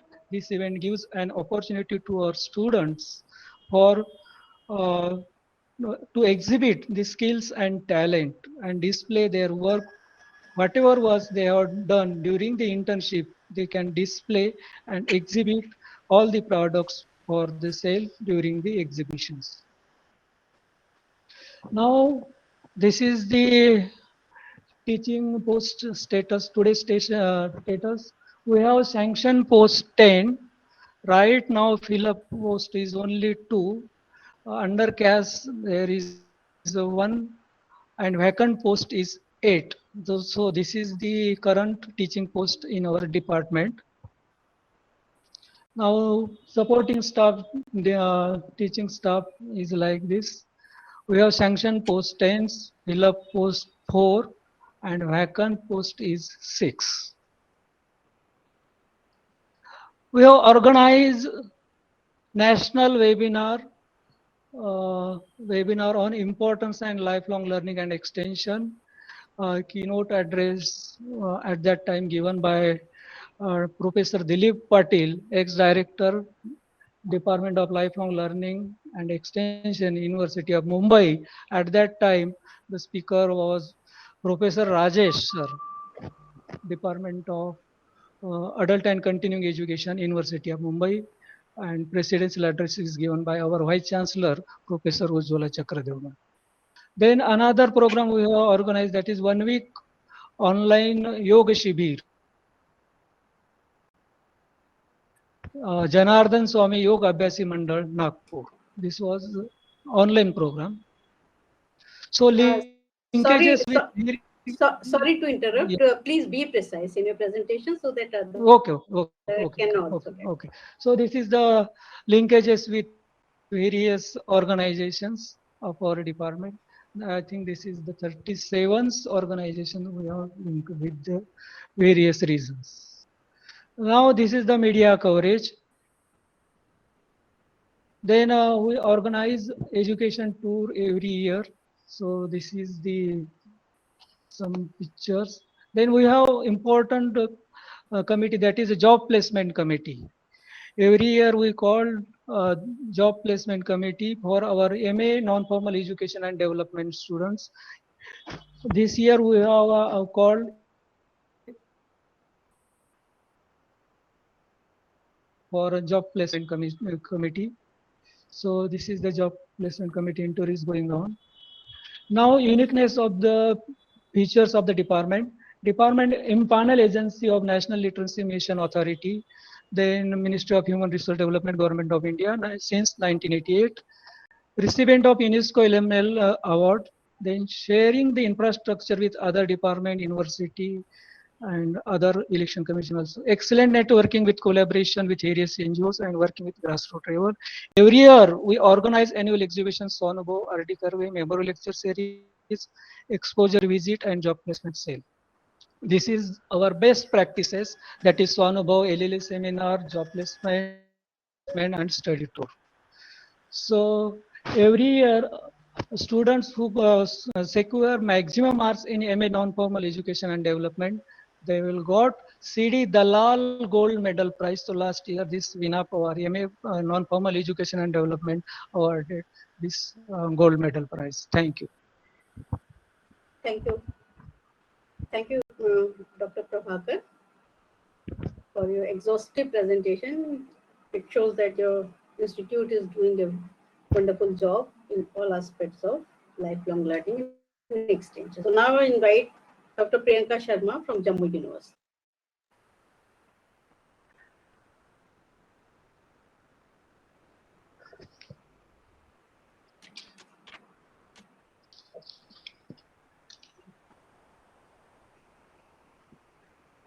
I think she has not joined, ma'am. Okay.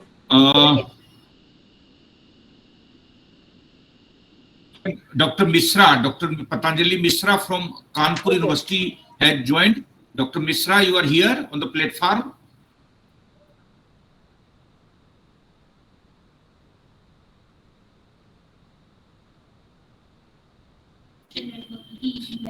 I think he's also so we can not, invite Dr. Ghulam Hassan Mir. Yeah. I think Professor Mir was there since morning. Okay. Dr. Rajesh sir, whomsoever is available, you please invite. Sure. I think Madam. I think Sanjay. So, okay. Thank you, sir. Thank you so much, sir. Okay, so Dr. Sanjay Sharma will speak now, right? Yeah. Okay. And then Professor Bose can also, I think he's maybe at last or so. So I think North Bengal. Okay. Now my slide is visible to all. Yeah. Yes. Okay. Very good afternoon to all. Sanjay, can you put it on presentation mode? Yes, ma'am. Is the presentation mode or not? I'm just checking it. Now it's presentation mode. I think maybe it's a limitation. Right now, I'm logged to interject.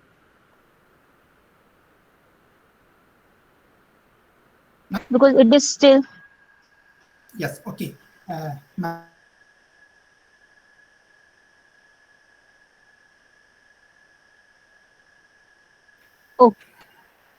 In this presentation, I have two standpoints. One is what we are doing and what we are not doing here. One is the Department of Adult Education is a. आवाज नहीं आ रहा है जी. I'm trying, sir. I'm trying. Okay.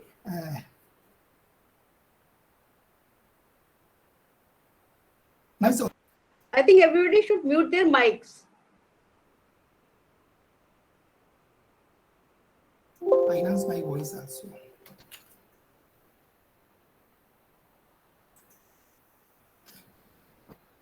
Yes, the Department of Adult Education.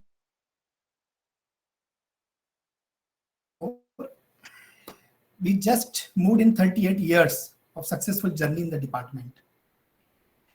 In this department, we have 3 axes like teaching, research, and training, or whatever extension. Teaching for the MA and PhD we are offering here. Research, particularly in the research, we have PhD, but in applied research also. In the extension component, basically we are working on the campus to community level for capacity building and skill enhancement. The chronological level of the development features, we have started our journey to community focus oriented programs like adult literacy, capacity building, continuing education, and extension activities in the first phase, almost in 1984 to 1997. The second phase begins with the disciplinary outlook. Like we have offered the postmaster diploma in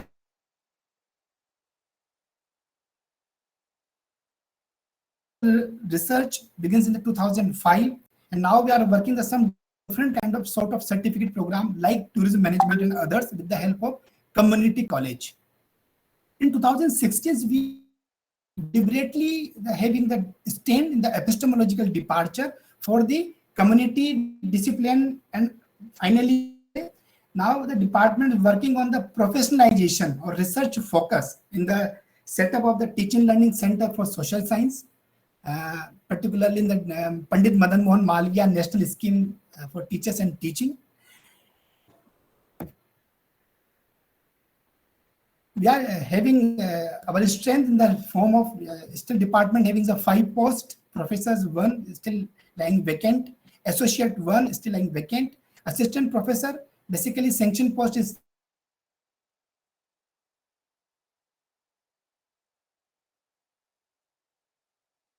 Chitti Babu Pucha. Both we are having the social science acumen, particularly policy research, that is discourse, extension, adult education, rural development. We have completed 3 PhD. Still we are complete. The department is guiding the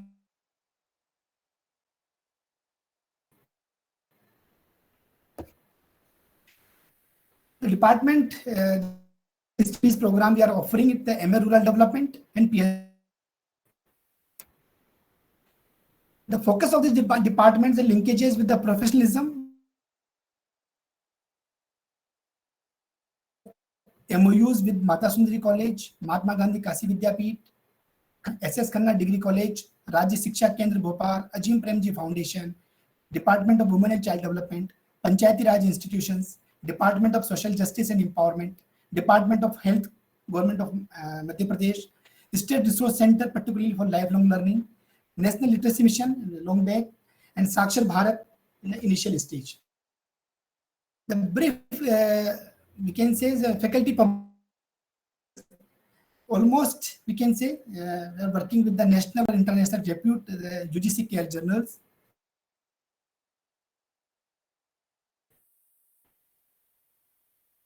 The publications.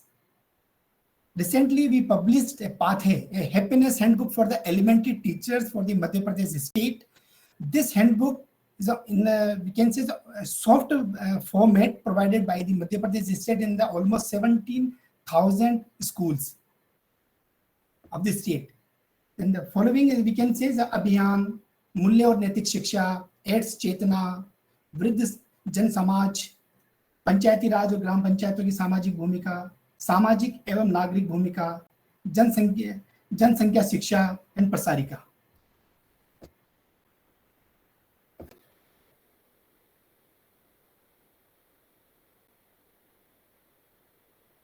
Has achieved a different kind of awards and honors. Recently, we received the Dr. Syama Prasad Mukherjee Award for Samajik Samrasata in 2020. Best Paper Award in 2017 by Dr. Chitti Babu Pucha. Millennium Teacher Award 2015. Jawaharlal Nehru Memorial Fellowship Tinmurti 2010-12. Rashtra Seva Babu Pucha also having this kind of categories. The departments, the focus of the department, the third phase was the research and professionalism. Recently, we have 3 major projects. One is the Teaching Learning Center for Social Science with the head ministry 6.5 crore project in this phase. Dr. Sharma, sorry, Dr. Sharma, your slide. Okay. No. Now it's moving. Yeah, now it and is also moving. the voice is very slow. Okay, but So bring it to the current slide which you are speaking on. My slide is a research project 1. Okay. Visible to all? Yeah. Yes. Okay. The department having 3 major projects. Research project 1 basically is a teaching learning center for social science discipline.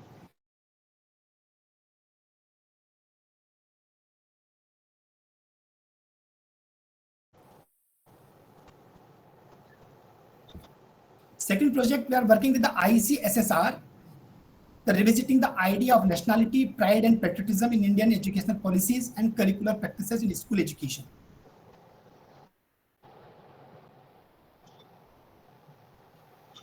We are working on the study on virtual space pedagogic culture and teachers agency and Indian narratives is also funded by the ICSSR.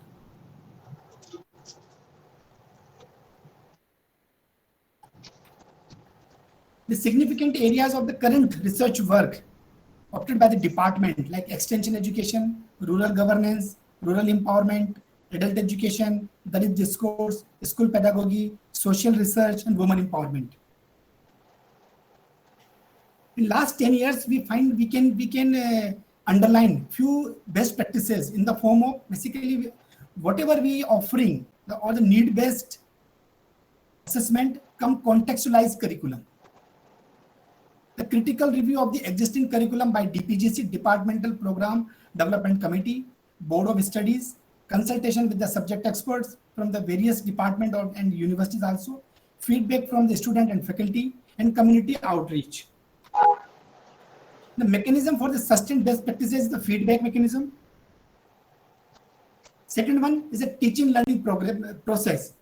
For the enriching pedagogy, andragogy, and extension services, faculty using various innovative and contextual strategy for learners like lectures come discussion mode, village and community service survey, in-house presentations, panel discussions, group discussions, seminars, movie and documentary, whatever screening, community as a resources.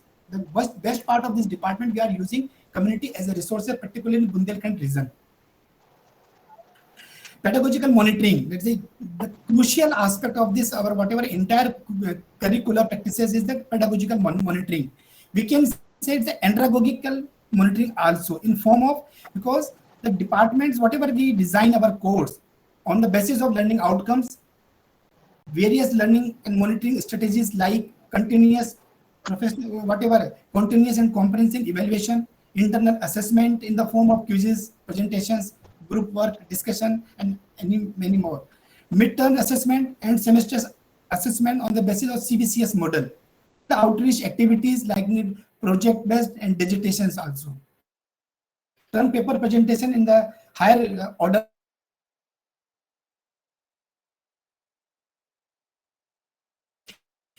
The model of the practicing extension in the form of lifelong approaches suggested by the learner friendly, flexible, constructivist, non-formal, and need-based. The various helping hands in our extension program, like we still working with the different agencies like national level agencies, MHRD, now we can say it's Ministry of Education, Ministry of Labor, Ministry of Women and Child Welfare, state level agencies like department like Education, Health, Agriculture, Cooperative Societies, Labor Department, Social Welfare Department. Also. The research organization, we in 2012-13 we worked with the PRIA and BJVS, Bharati Gyan Vigyan Samiti. Local bodies like PRIs, Gram Sabha, community-based organization, cultural organization, Unnat Bharat Abhiyan, we are also associated with the Sansad Adarsh Gram Yojana. The following are the student achievements. Ms. Gitanjali and Ms. Pushpa is visited in the Germany, UK, and France, Italy.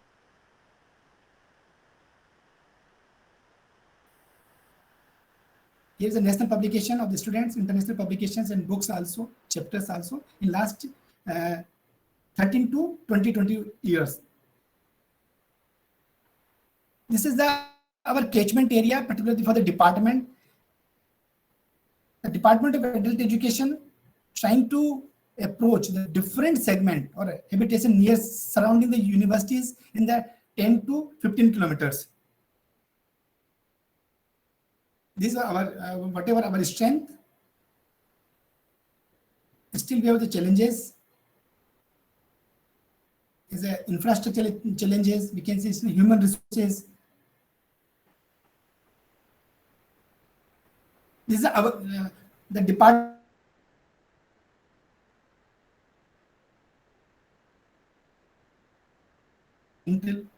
Bridging the gap in the theory and practice, we are still working.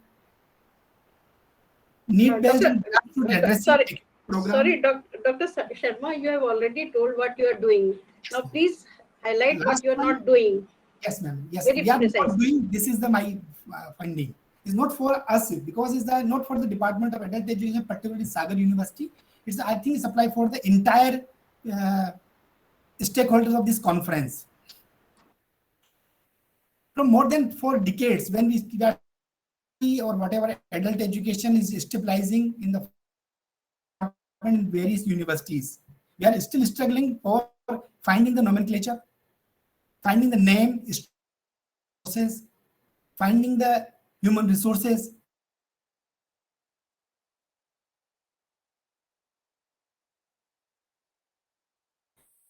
This is the emergent issue for us, particularly these conferences. I think we have to address in these, because we are still in the, we can say, doldrum.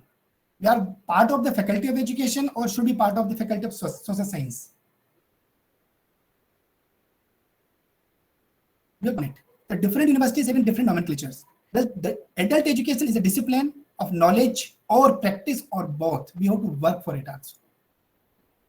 Still, we are having limited understanding about adult education department to policy level. When we are talks about the NEP 2020, the NEP 2020 clearly provide us 5 components from foundation, literacy and numeracy to capacity building. He hardly talks about the epistemological nuances of the adult education or lifelong learning. Lack of uniformity or clarity, rather say, in idea, in practice and concern. A nationwide expression is we don't have any uniformity in idea so far. We're still debating. When we are hearing the Professor Ambast, we are still debating or whatever, we are still struggling with the skilling versus educating. The entire adult education discourse shifted educating to skilling. But I don't think so. As an epistemological nuances, we still, I think we have to work on educating also. Lack of communication with others for the idea per se or practice per se. I thanks to the Department of Adult Education of the University of Delhi, and particularly Dr. Rajesh, is really give the mammoth efforts for this academic congregations. Lack of reflection, local to international. We still show the reflection from the outside. We don't have outside exposures. Professor S.Y. Shah clearly point out this. We are debating on the andragogy per se. When we talk about andragogy, we still see human agencies like adults. But when we are talks about the practices, in morning session, Professor Ambast clearly mentioned, but we don't know about how we can go with that notions, like how to teach. This department is able to teach the methodological aspect of any discipline, like methodology of physics, methodology of social science, methodology of history, and whatever others. It's andragogical aspects. When we talks about the pedagogy,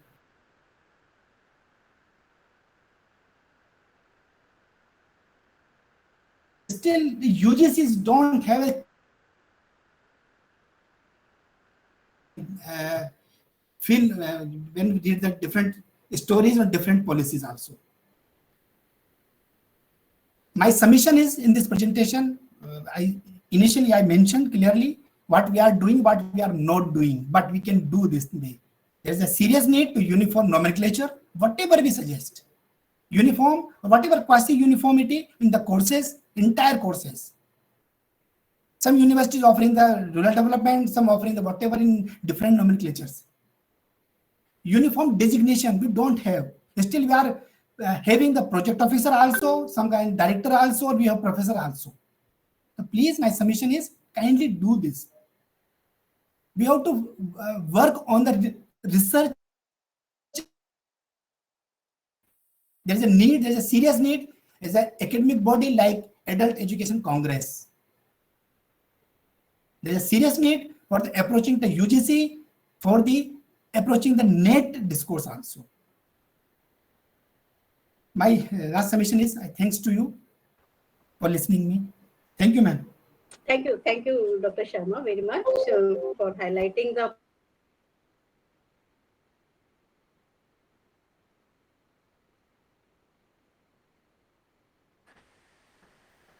at present.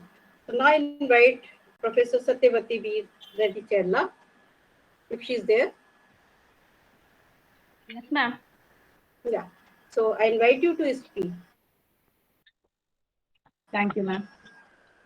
Tirupati में, Tirupati. Distinguished chairperson, dignitaries, participants, good afternoon to you all.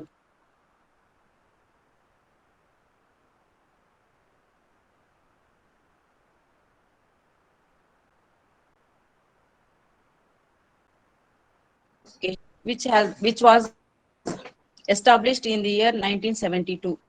From the beginning, we have the culture of designing and implementation of variety of teaching, research, and extension activities. Even though we offered PG diploma in adult education during 1975 to 78, later we started offering a full-fledged MA adult education program in the year 1978 onwards with an intake of 21 students. In order to meet the diversified needs of the student employability skills of the student development and management from 2012 onwards with an intake of 20 students. First, we are following choice-based credit system and semester pattern for both the programs. In order to this, we offer MPhil and PhD programs for both the programs. At present, we have 3 teaching faculty, 4 academic consultants, and 2 supporting staff are working in the department. The department has well equipped with library, computer lab, and seminar hall. The department is undertaking individual and sponsored research programs with the financial support of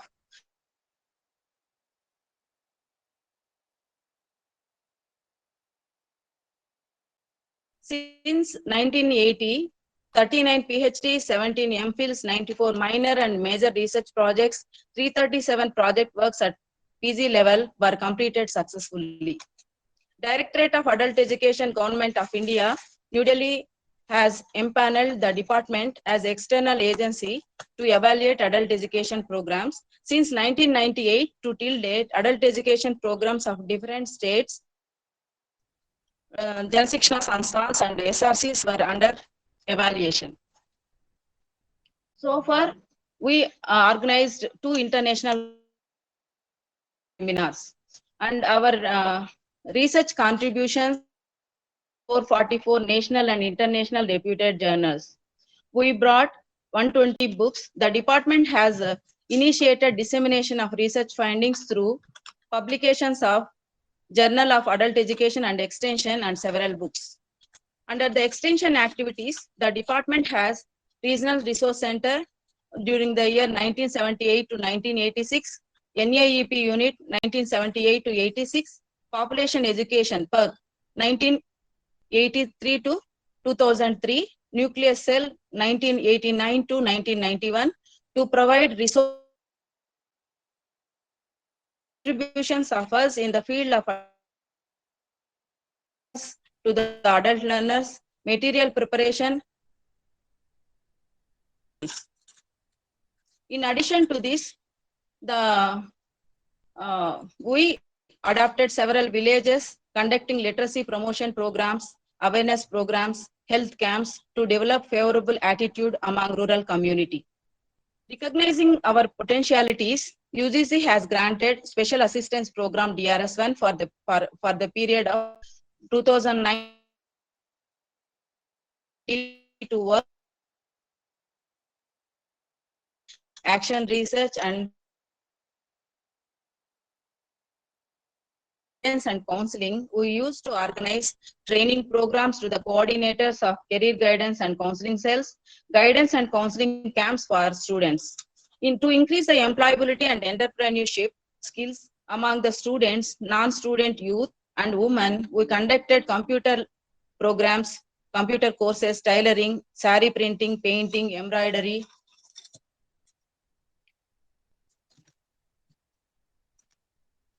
candle compost, etc. So far, we trained more than 1,000 literacy educators, 300 students on computer skills and trained on vocational aspects. I feel it happy to say that out of 9 faculty members, 2 members got Tagore Literacy Awards, 3 members got Nehru Literacy Awards, 4 members got State Best Teacher Awards and also University Meritorious Teachers Awards for their contribution in the field of adult education. And also, in the view of the contribution of the department in the field of adult education, Ministry of Human Resource Development has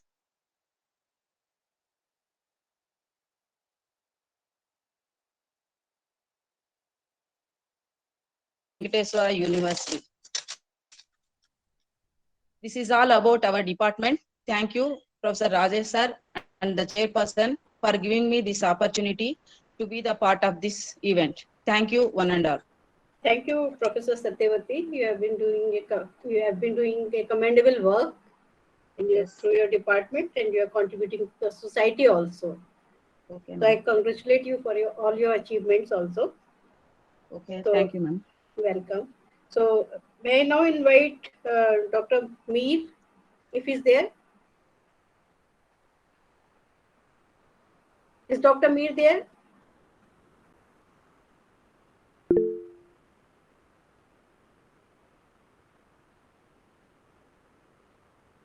Yeah. Dr. Meer, please. You are invited to speak. Dr. Meer, please unmute and talk. Yes. Are you hearing me now? Yeah. Thank you. Please. I was early in the morning hospitalized for 2 to 3 hours time because of dehydration.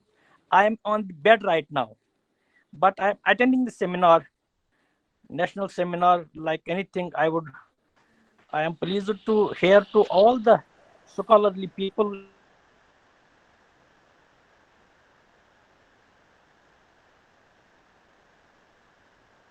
Goes to the University Grants Commission with regard to various initiatives and issues, and the funding that we were getting up to 2007, which all of a sudden got seized. This handicaps us to launch our community development programs, field outreach activities. No doubt we are conducting huge number of courses, huge number of community capacity.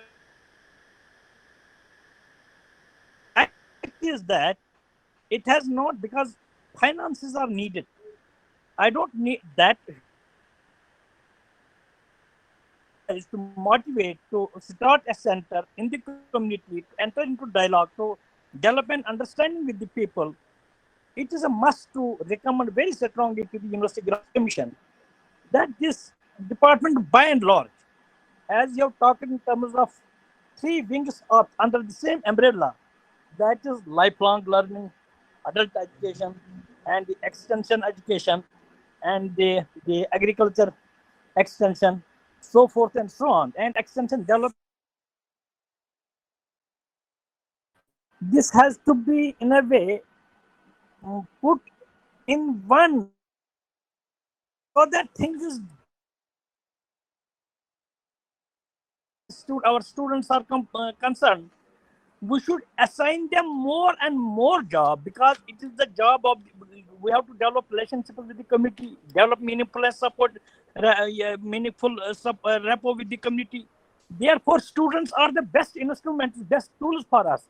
If we teach them in the classroom much about the field, their problems, their issues, their needs, their requirements, and then can equip them with the requirements of the communities, particularly disadvantaged and backward.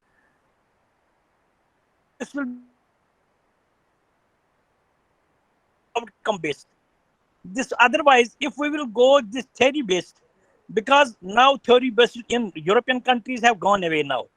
You cannot impart them theory based for long. You have to take 2 classes in a week, so far as theory based system is concerned. You have to interact with them with the practicals. What are the needs? What are their requirements? What they have come out, their needs and requirements of the field, of the community, of the village, of the mohallas, of the this slums and all that. And we should, action research is there. We can go for these action research and place it in a very meaningful manner, so that these problems are properly addressed. And we are lucky enough to have education component in the university system, which is exclusively empowers us, emboldens us to go and look into the field, and which is the main mandate of the UGC, to go to the villages, adapt to some villages, talk to them, and try to know their problems. Whether it may start from basically from the literacy program, but after completing the basic fundamental literacy, it is not necessary. But by virtue of these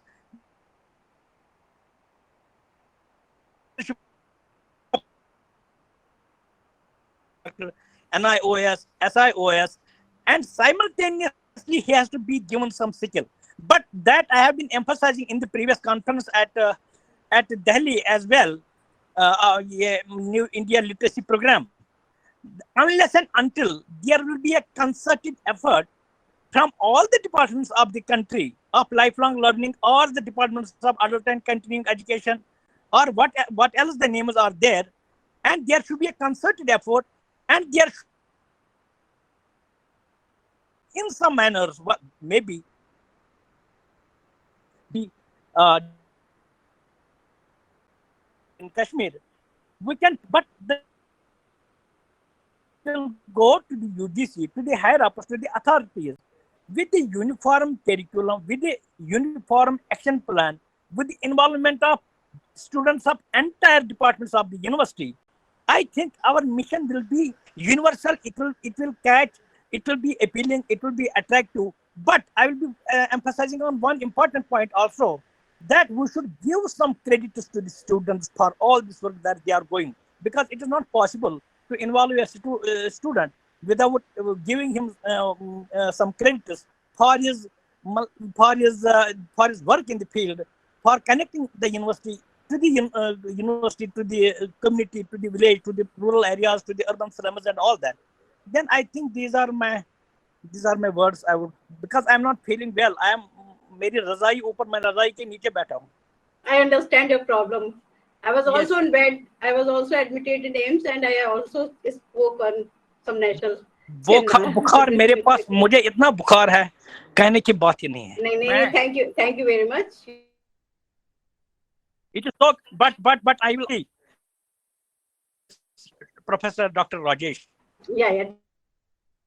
But he has been multidimensional. Yeah, he has been working at the national level, involving all the departments, trying to come out to a common platform, deliver the things as per the need and the requirement of the university system and the community. And therefore, we have to inculcate and motivate the people for this noble cause in a different way. The mobilization should be there. If there is no motivation among the students to go into the field, to come out of their closed classrooms, and that too has to be taken care of. With these words, I conclude. Thank you, Professor Raja, and all other professors, Shikha Kapoor. But I am this time burning with this fever. I'm sorry not to have support from this. Thank you very much. Very much for speaking, and get well soon. Thank you. Yeah. So is Dr. Priyanka Sharma here? Dr. Priyanka Sharma, has she joined? Oh, sorry, ma'am, she hasn't joined yet. She hasn't joined. Okay. So is there anyone who is supposed to speak now? Yeah, ma'am. Professor of North Bengal University, I think. Professor Montosh Bose. Montosh Bose, yeah. So I request Professor Montosh Bose to speak, to share his views.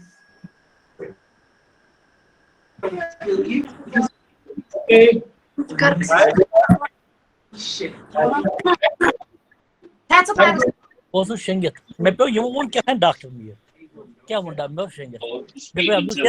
am present. So when you bowl must Professor Mir, will you please put your mic on mute? Yes. Thank you. Yes, sir. Please put your mic on mute. Thank you. Are you asking me, Dr. Mir? I am. Yes, sir. So please mute yourself because others have to speak. Yes, I'll be muting. Yeah, thank you.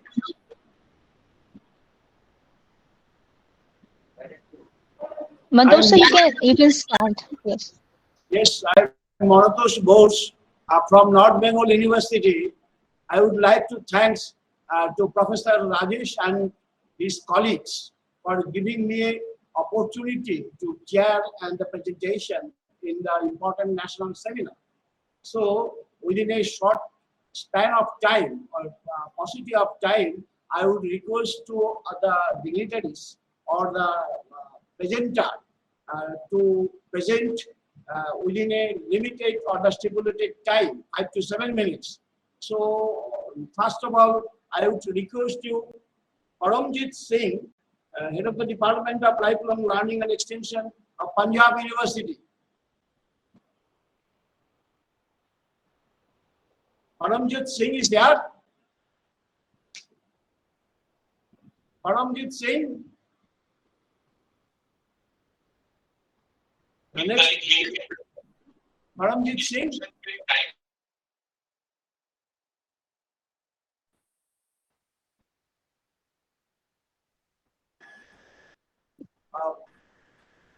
Any other question?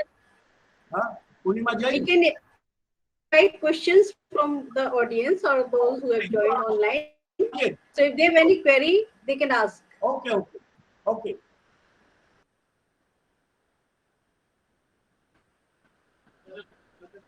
Purnima, you can, Purnima ma'am, are you here? Yeah, I'm Yeah, here. you can speak about your institution first, if possible. No, I would like to invite others also to, if they want to. So they are most welcome. Okay.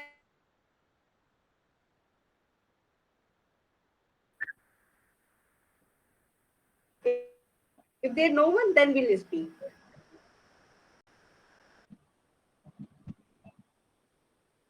Can I proceed? Yes. Yes, sir, you can proceed. Yes, sir, you can proceed. Yeah, sure. Hardy of Devi Alia Vishwavidyalaya Indore. You are here? Bharti Joshi? No, sir, she is not here.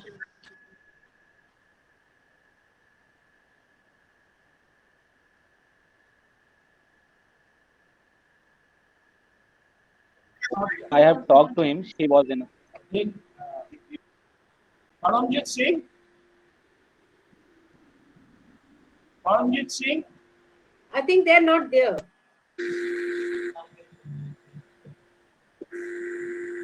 He's not here.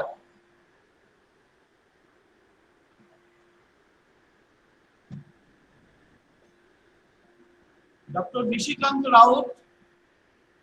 Dr. Nishikant Raut? No, sir. She hasn't available. Sorry. Actually, I have talked to him. He was in meeting with Vice Anyone Chancellor. from That Tata time. Institute of Social Science? Anyone from Tata Institute of Social Science?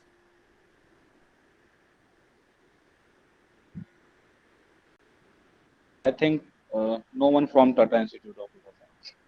I think we should not wait for others. Anyone present in this session? Anyone present in this session? Those who listed as the presenter or the speaker? Can you mention? Can you raise your hand?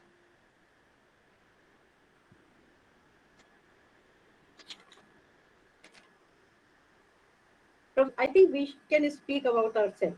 So first you speak about your Now institute. Yeah, because there is no one. I would look to. Yeah.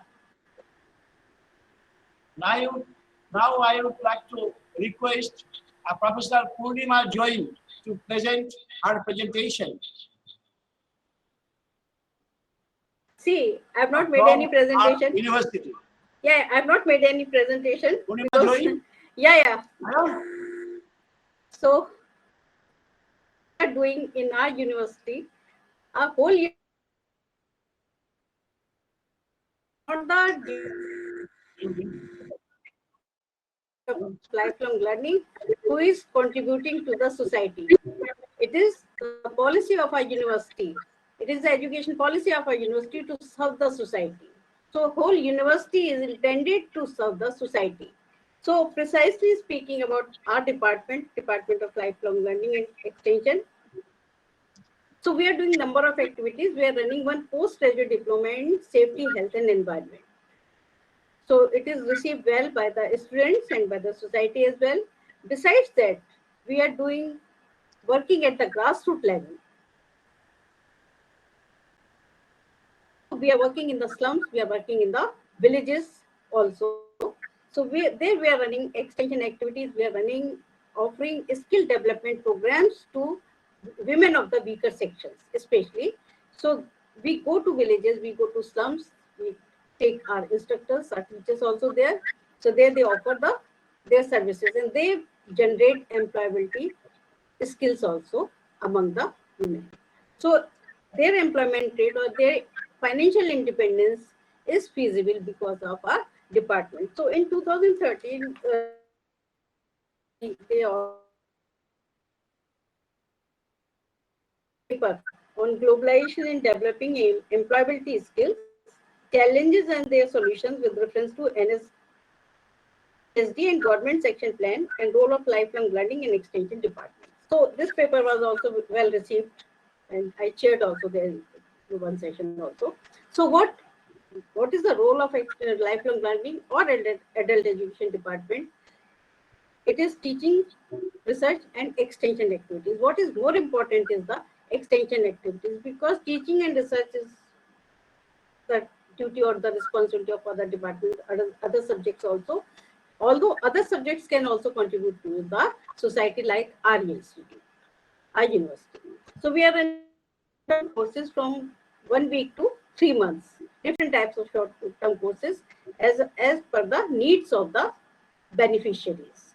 So we conduct surveys in different areas, nearby areas or slums also. Then we ask the people, the women, what type of courses, what type of skill development program they would like to take up. So they, on the basis of survey conducted by us, we offer them the services and they do it very sincerely, very honestly also. So this brings change in the society. So this is precisely now I invite Professor Bose to speak on. Okay, fine. So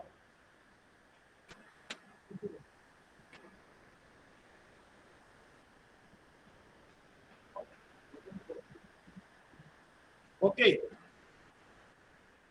So we are here and we are started our journey from the year 1987 as Adult Education Center in the university. So full supported by the University Grants Commission. And after 2005, when we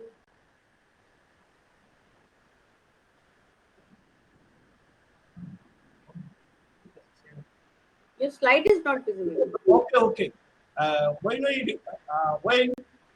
a high-powered UGC expert team visited in our university after visiting so many activities run by our department, so they suggested to introduce any of the academic programs or the postgraduate course, etc., etc. The recommendation was what meant another one is again social one.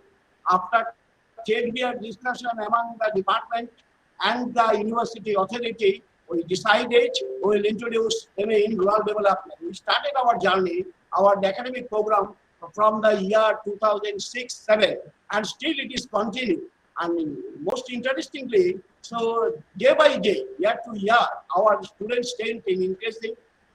At present, roughly 100 students continue their studies in the second and fourth semester. Fourth semester courses. 32 research scholars joined in the Department of Life Learning and Extension, and 50% from the rural development stream, and 50% from social studies faculties of the department. And another important is before joined the department as a scholar, DRF, etc., they assisted us in the academic program and other activities like extension and other activities. This is the few slides of our department. The mission of the department. Everyone's the mission and vision is more activities. This is our, I think, to all.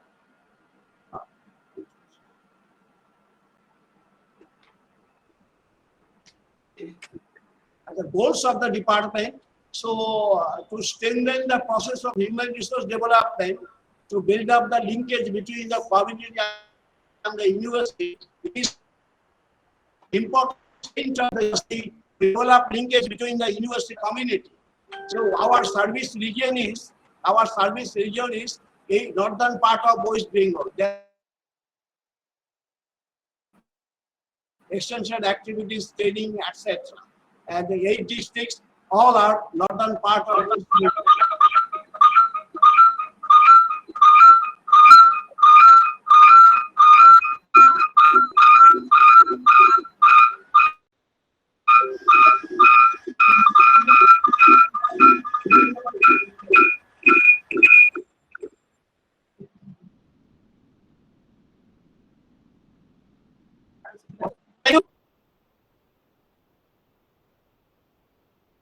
Can I continue? So we prepared some slides showing that we are working. This is one of the important area. So I mentioned the 32 research scholars joined in the department for doing research, and 4 research scholars direct joined in the department, and they are providing service. And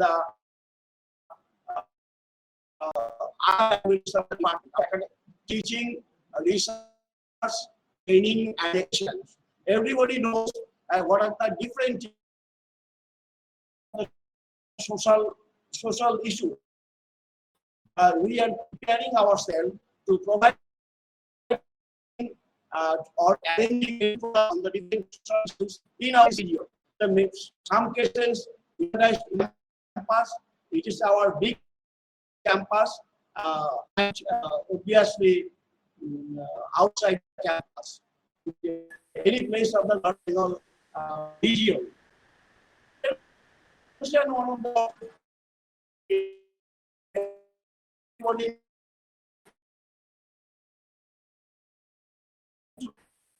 to do in the form of extension activities.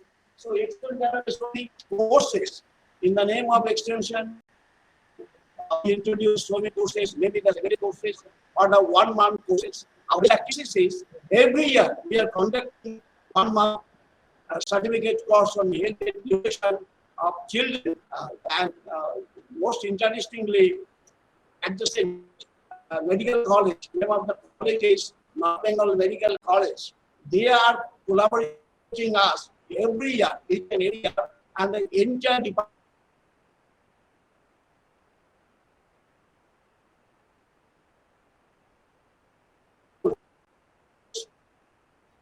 And another program, which is relevant in our region. So we are a few numbers of faculty and other technical staffs. We are the force, and obviously some of the people who join within a few, it is expected, but numbers.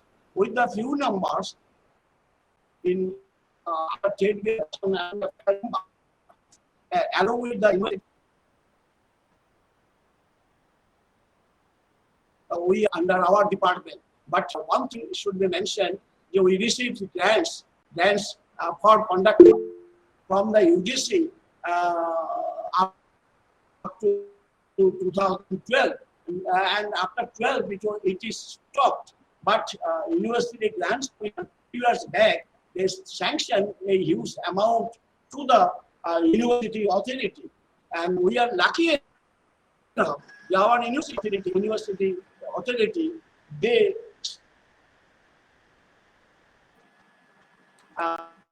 on issues, and some cases in the university and some other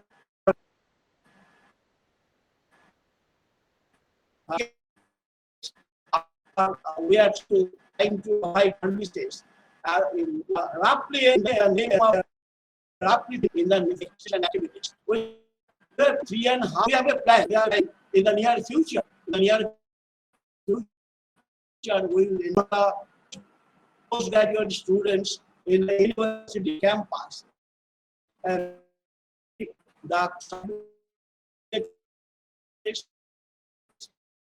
those who are Nova courses,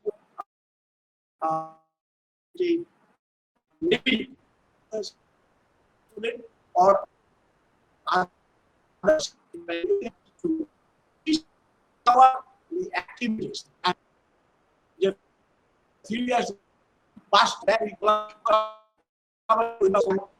like the university, Kolani, etc.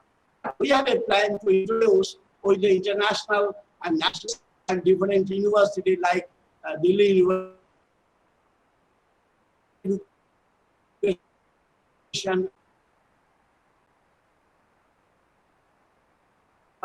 universities will collaborate us and will send the proposal to collaborate with our university. We are a beautiful university and you will be happy to come in our university. So this is some of the photographs. We are lucky about programs. Our honorable vice chancellor, registrar, deans, and other dignitaries are the important important people of the university. They participated of any of the program conducted by the Department of Life. Not only that, the other members of the university they joined the environmental program and they always did their hands cooperate with us. So this is our the few activity in the Department of Learning and Extension, and this is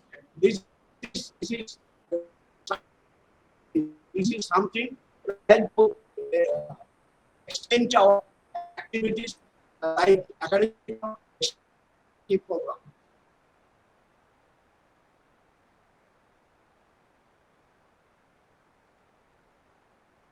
Thank you, madam.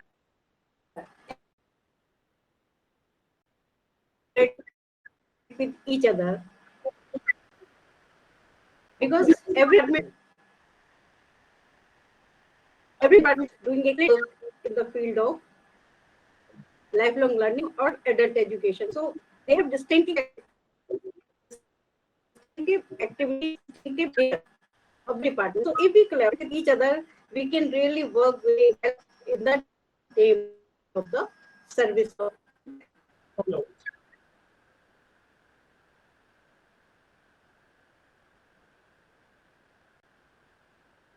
So I request Professor for doing it.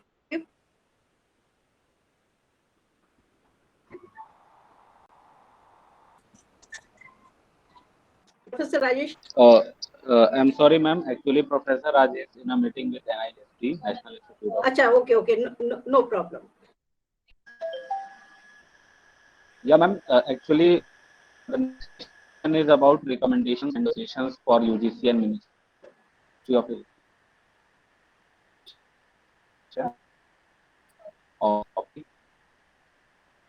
Okay.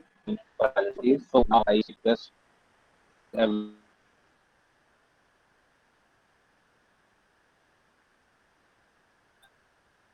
send it to UGC and Ministry of Education for To further. interlink so that we can have a research or the problem solving solution also. Think whole of India, for example. So for upon the reflect their to the northeast or to the east of the southern part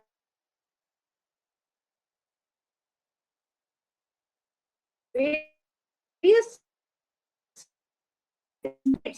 can be represented through this common platform, so that UGC can also take up some serious action to promote the not adult education and to fund them also.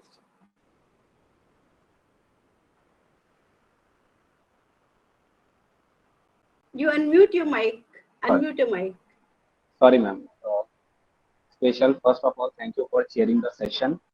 It's a very wonderful presentation by all the head of departments. I would like to thank all the head of department and especially you for chairing.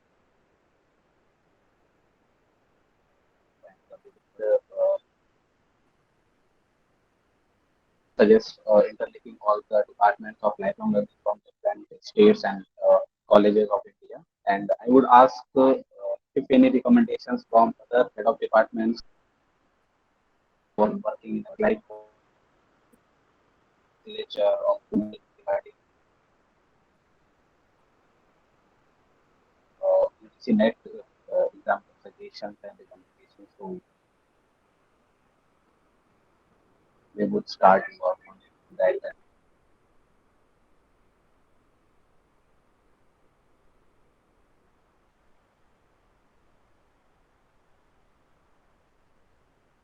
Actually, it's open to all. Distance education and adult,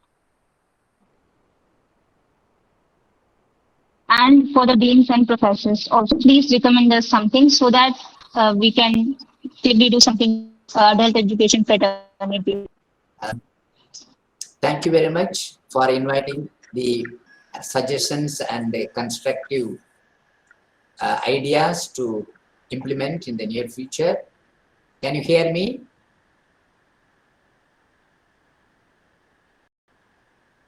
Yeah. Any of the and number one, I request all the senior professors, those who are there underlined, I request all of them to bring new or young bloods to come and join in the adult education department, number one. And number two, try to bring a lot of new innovative ideas, smart work. It's not that the hard work, the smart work strategies that has to be the stakeholders. My colleagues will be able to say more about it, but I am not going to take much of your time. So thirdly, we have to allow it, because it's a broader area, and as the advocate and emphasize it,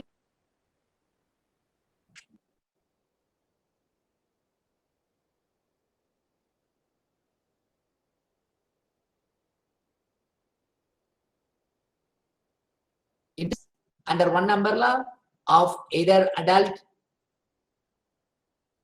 continuing education extension, learning and extension, or rural development, because it is all a vast area. We have to bring under this, and if wherever is possible, because some of our professors are from psychology department, some of our professors are from education department, some of the professors from and lecturers and teachers are from different angle. So it is better to bring. And at the national level, we have to have a consortium of all the university departments, especially the lifelong and adult education department, and try to bring together for the consortium to have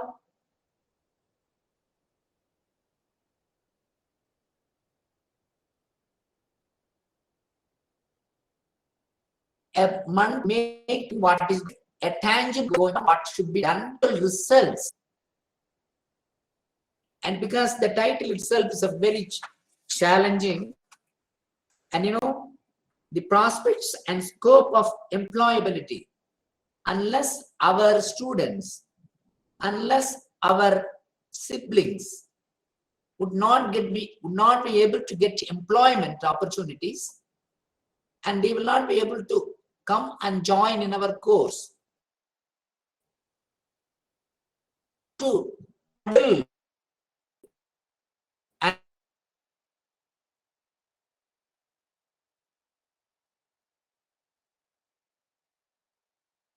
more tangible employment opportunities.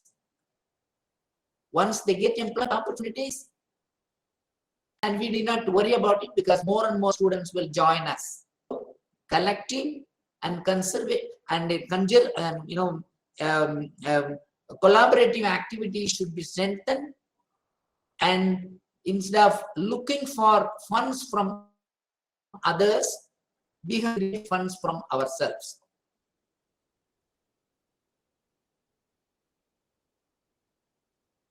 As this, and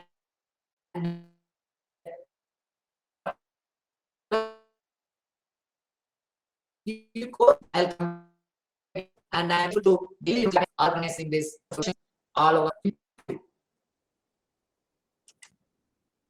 Thank you so much, sir, for the suggestions. Good evening. Good evening to everyone. The continuation of Professor Raja's views, I would like to present. There are 4 point agenda which can as a follow.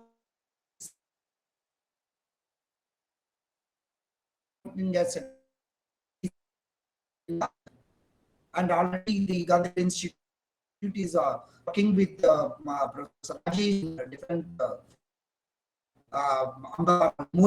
so what I would like to say, there are 2 things. The number one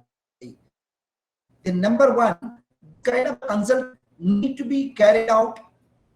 We call it a professional way, the stakeholders consultation. It is to have, because it is a very large platform. We have hundreds of people are waiting online to express the views and also concern and offer the suggestions with their rich experience.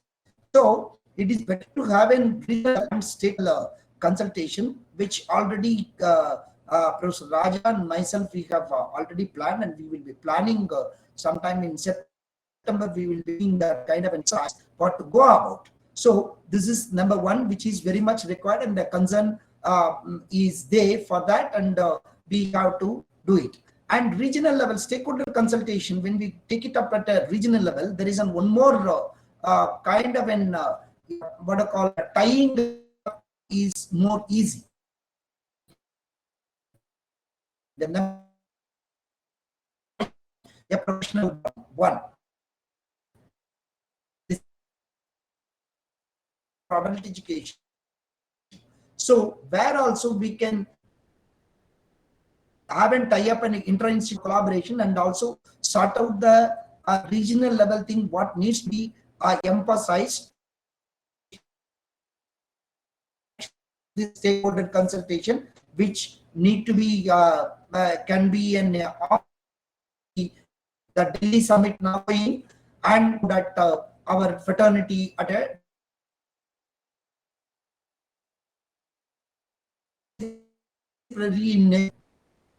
when it's the adult learning, adult education, not we talk about developing in more than 2/3 population of this country, that is to address the rural issues, and also talking about the what is the concerns of the rural development and rural prosperity, whatever way you call it, and development goals achievement and whatever not. And taking care of well-being of underprivileged, under-endowed people. So this is a rural approach and all these things. So it is better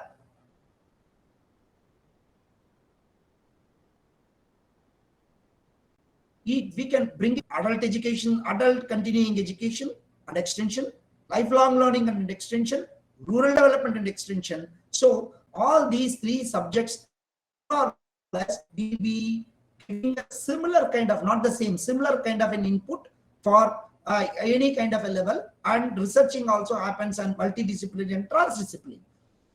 So being this as a thrust area, it is better at national level.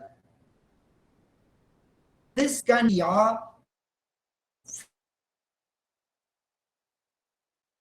UGC fellowship and whatever. For that purpose, we have to make it. So this second, and there is the third dimension of the higher education has been being emphasized by so many committees, and we have been doing. And Gandhigram Rural Institute, with its long experience, we have been doing in the last 1.5 years, we have been doing the role of higher education institutions in community outreach and extension. But the main issue here is the extension itself is some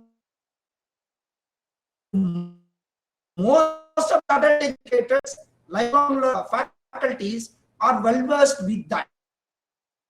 I would like to emphasize here is the fraternity should have a very strong plan that all outreach extension activities in any level of an institution, either college or an university, it should be the subject matter need to be dealt by continuing education and extension or lifelong learning and extension.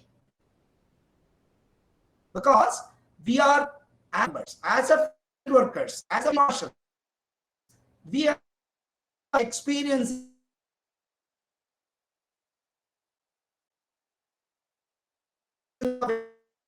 learning for that learning. So that is being a case, we have a very strong case to put up at a national level that all extension activities by any higher education institution should be under the purview of the Department of Continuing Education and Extension or Lifelong Learning and Extension. So what will happen is it will give a for us workout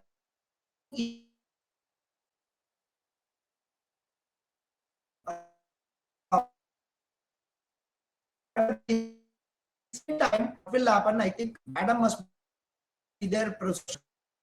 So what is happening is we have experience. Let this being experience, this experiential learning should be used and tapped at a broad. So then only the program, from program planning to program implementation. Program planning can be done by anybody else. But when you are taking it to your field level, experienced people who knows it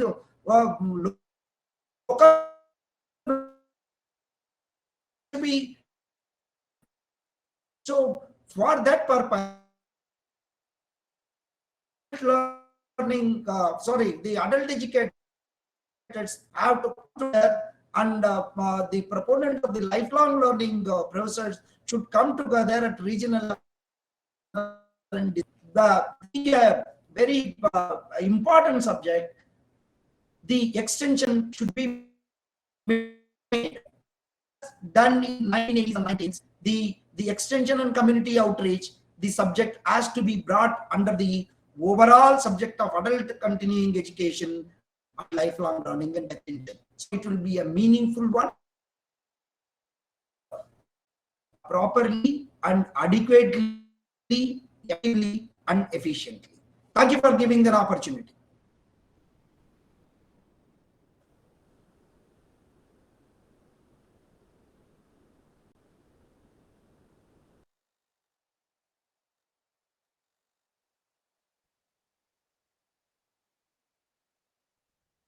Very well said. That stakeholders consultations should be made at local level also. We are doing it at national level, but local level consultancies is also needed in the field.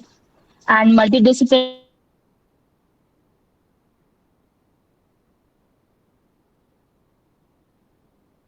yourself said that you will do it in the September month, I guess, if I'm not wrong. Yeah. So I'm adding one that we should also do at local level because we can include PRIs for that matter in educating adults at the rural level. So your recommendations are well taken, and we can have more recommendations. Sujit sir, uh, Very important one. You have forgotten that the all outreach and extension activities should be under the purview of adult and continuing education. no, I have written all the four programs you have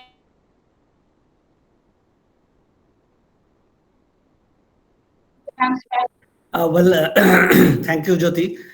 I think Professor Raja and his colleague has rightly mentioned the issues.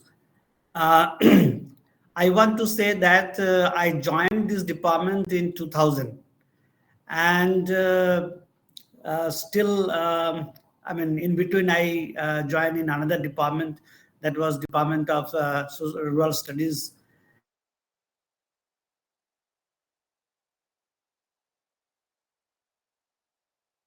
In the department, the thing is that since 2000, I have seen that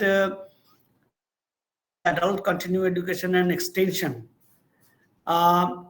basically this department suffers a lot, because the thing is that the university, they do not consider this department very well, as well as the UGC or sometimes saying the latest department is at par with academic departments. So there's some, and but recently after the meeting in Jaipur, I think in 2011, these departments have been considered as academic department, and the universities, they also have considered this department as academic departments. And after that, the universities, I mean, particularly these departments, we are trying to offer some of the courses like this: extension education, adult education, rural development and management, like that. My suggestion is that after this 2000, such annual meeting of these adult education departments. So I would suggest that I think if every year we sit together and discuss about the prospect of this department, that will be a great help for this department. This is number one. And number two is that already Professor Rajesh has mentioned that these departments no such NET. So behalf of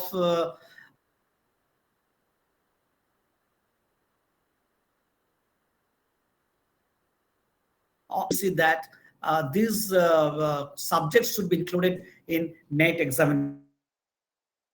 The uniqueness of these departments are basically extension and field outreach activity, and we must carry on, and we must give emphasis on these extension and field outreach activity, all these departments.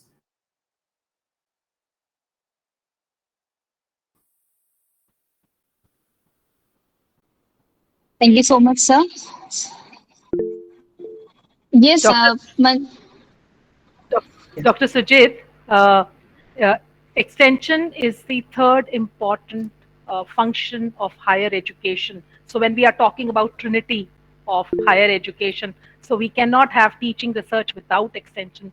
So this is our USP, and you have said that we have to keep this intact.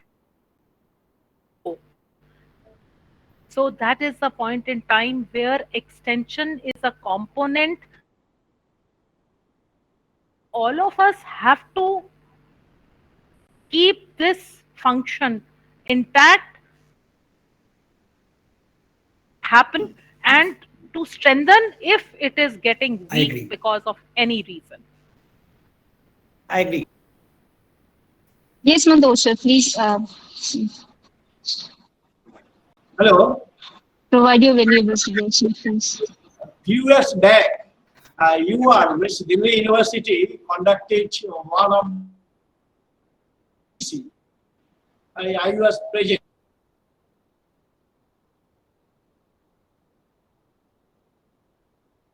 in 11. So it is required more and more further consultation. So it will be better for us. Interaction is needed, and your activities, what about our activities, and what to do, not to do. So it will be better, the national level consultation on the various issues. So different university to institute experience is different, but we receive kinds of assistance from the university. Like we are the member of the faculty council, we are the AC, we are the member of the executive council.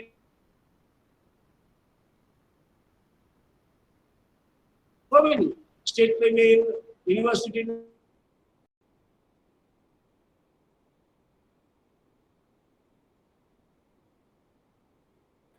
So I would request to the Professor Rajesh and his colleagues. So you are more energetic. We will lead the budget education, lifelong learning and extension. It will be better. It will be better for us. We will get more and more information about national activities by the lifelong learning and extension. This is one. And yesterday I mentioned to Professor Sushma to introduce the NET in the subject rural development. We conducted in rural development for 2006, 2006-7. It is not introduced. So it is introduced for students, and it was this is and I think your recommendation is most important. Introduce in the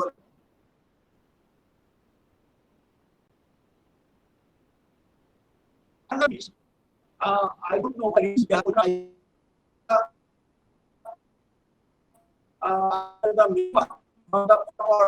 we received so for conducting exchange for the grants commission. It will obviously be recommended to the UGC. So and you are in the capital. You are in the capital. You have a huge linkage between the UGC and you. So I would request you to lead the different issues, and it will be placed to the UGC. Thank you, ma'am.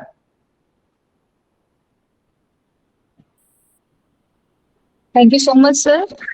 We, on the behalf of Department of Adult Education, we try our best to provide all these recommendations in one platform and give it to the UGC. And now, I think we have Can I say Professor something, madam? S.Y. Sure, sir, sure, sir. Okay, sir. Hi, I'm Dr. Prabhakar Chavan from SNDT Women's University, Mumbai. My suggestion is regarding to teaching post nomenclature. In Maharashtra, right now our teaching post is like this: director, assistant director, project officer. Initially, post was like this. But right now, same post is implementing in Maharashtra. So my suggestion to you is that our nomenclature should be changed and it should be as per 7 pay commission, that is a director and professor, associate professor and assistant professor, instead of director, assistant director and project officer. Thank Sir, you. there is no director in what you are suggesting. So it is only a Where? professor. So Where? the director goes, you know. Where? The post once Ma'am, please unmute yourself. Ma'am, yeah. Oh, sorry. Basically, it will be either assistant professor, associate professor, and professor. The director would go. That position doesn't remain. Or it would be assistant POs and project officers and the directors, like that. So what you are suggesting is it should be akin to the teaching positions. Like Yes. we in Delhi University, in Jamia Millia Islamia, we have this kind of a nomenclature only, where we are assistants, associate, and full-fledged professors. But I agree with but I agree with Professor Kapoorji, and in southern part of India also we have nomenclatures like professors, associate professor, and professors, assistant professors. Here, if you would like to get the order from our university, because it is UGC mandatory, and we have to, and some of the universities, they are still continuing as adult extension. Some of the universities have already changed the nomenclature as lifelong learning and extension. So under this ambit, what is the problem? Do you have any problem in the CAS promotions or anything else? Or if you particularly have any problems, and the order which we received from the UGC, we can send it to you, and accordingly you can place it in your executive meeting or the syndicate meeting and get the order. Accordingly, you change the nomenclatures. No problem. No, problem is there. Professor Raja, problem is there. Basically, it depends upon the concerned university. UGC has given the direction that the director will be the professor, assistant professor, and project professor will be the professor. But universities, they still are not using this guideline. So that is the problem. So from this platform also, we can that this nomenclature should be checked. This can be done. And you also get in connect. I mean, connect with universities, others, who are following this. Write to them that this is what is Islamia. That will also send hands. And go from this. That's also important. No, it is clearly. But UGC has given clear-cut understanding and directions. If your university doesn't follow this, and you can also get, as Madam said, you get the orders from us, like our universities, wherever universities are following the same. And then you put it in writing to the registrar and the vice chancellor to make it very clear, sir, we would be changed like this as other universities have already changed. That's all. Otherwise, this is not a problem, and it's a very easy thing. At the same time, and when we are sending the recommendations, this can be included in the recommendations to the UGC, again to make it very clear to all the registrars and the vice chancellors, wherever the adult education department, lifelong learning departments are still alive and going on very well. Thank you. Yes, we can send like this, yes, sir. Correct. Or even I can give another suggestion to Mr. Dr. Prabhakaran, that you can directly write through your university. You can directly write to the UGC that these problems I am facing. You just guide our university that this nomenclature should be changed, like that. Okay, we will write. Thank you. Sir, what is the nomenclature that we are now agreeing for the NET exam, the CUET exam? Because this is also very important that we, which I raised earlier on also. So, because this will be a recommendation. You are asking whom, madam? Dr. Raja, I am asking, this is a summarization now doing what we are reaching at, what are our recommendations, what are our suggestions, what are the pitfalls, we have debated on that. So the recommendations that go from this seminar. So I was just asking. I mean, last session only you had said that we can have it slash, right? So we can have adult education, we can have lifelong learning, we can have extension, and you were also including rural development in that. So is I that think, what we are going forward with? Madam, I had at the beginning I had shared my suggestions that maybe I was not able to reach you, or I don't know. No, it was a urgent Jyoti, miss out. It's my bad. I'm sorry for that. Jyoti, Jyoti, I think suggestions which I made Yes, sir. Earlier, I think you can read it so that other members who joined little later would be able to understand. Because I don't want to repeat it again because it's already given already. And other things we can, I request all other members, because only few members are giving their suggestions, and whatever is possible, I also request Lakshmi Reddy, Professor Lakshmi Reddy, and from your point of view as an IGNO man, and you are doing a very good work, and you have faced a lot of problems that also could be listed and present in the recommendation, so that we'll be able to make it more active and approachable. Thank you.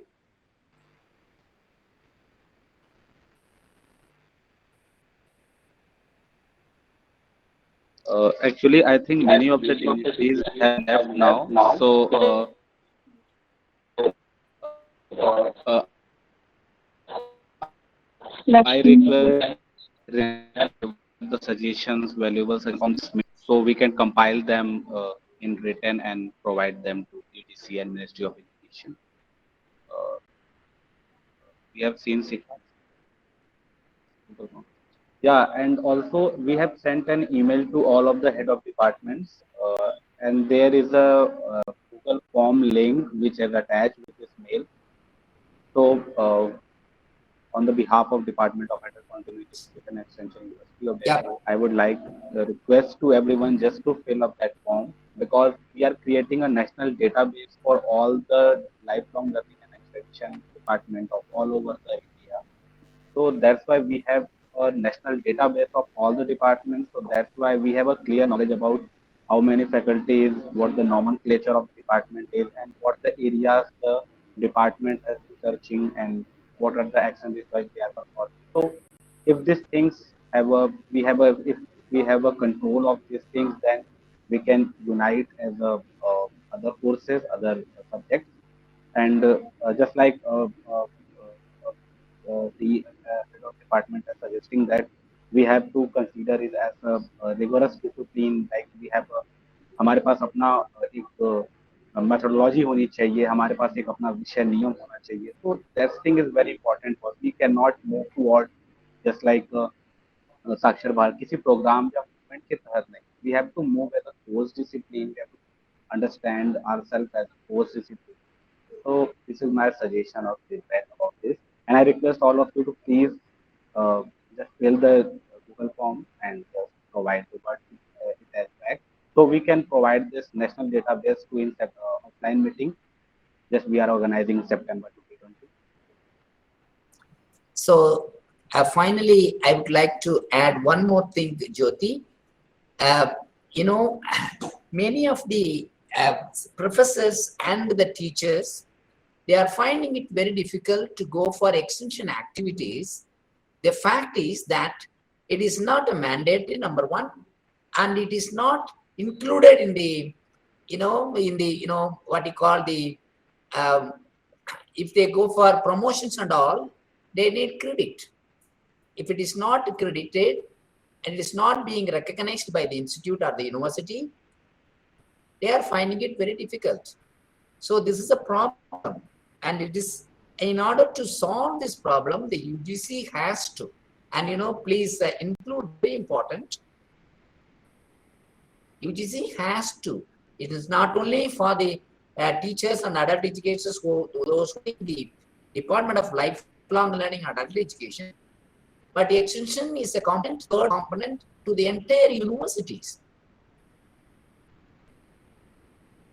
And other departments are not coming forward to do it because they don't get any credits.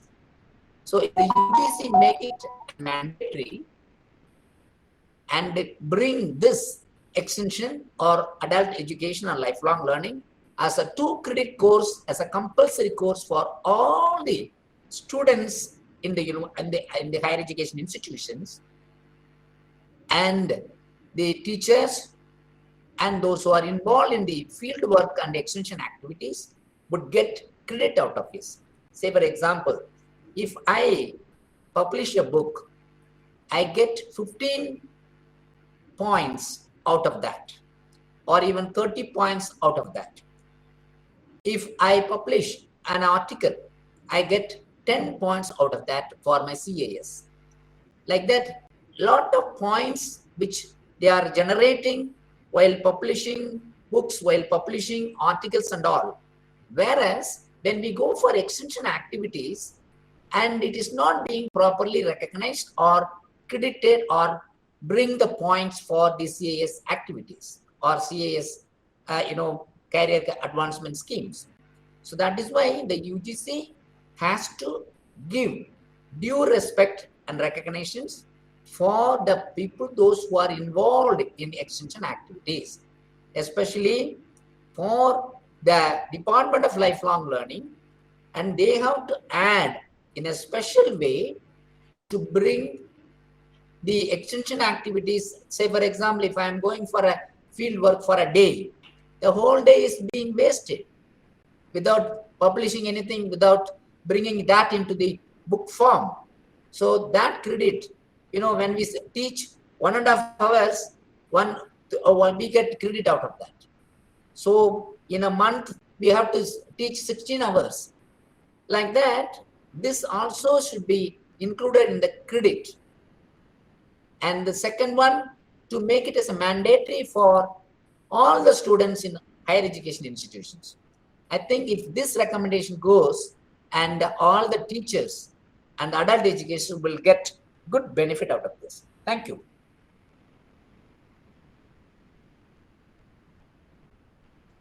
Thank you, sir. Thank you for your input.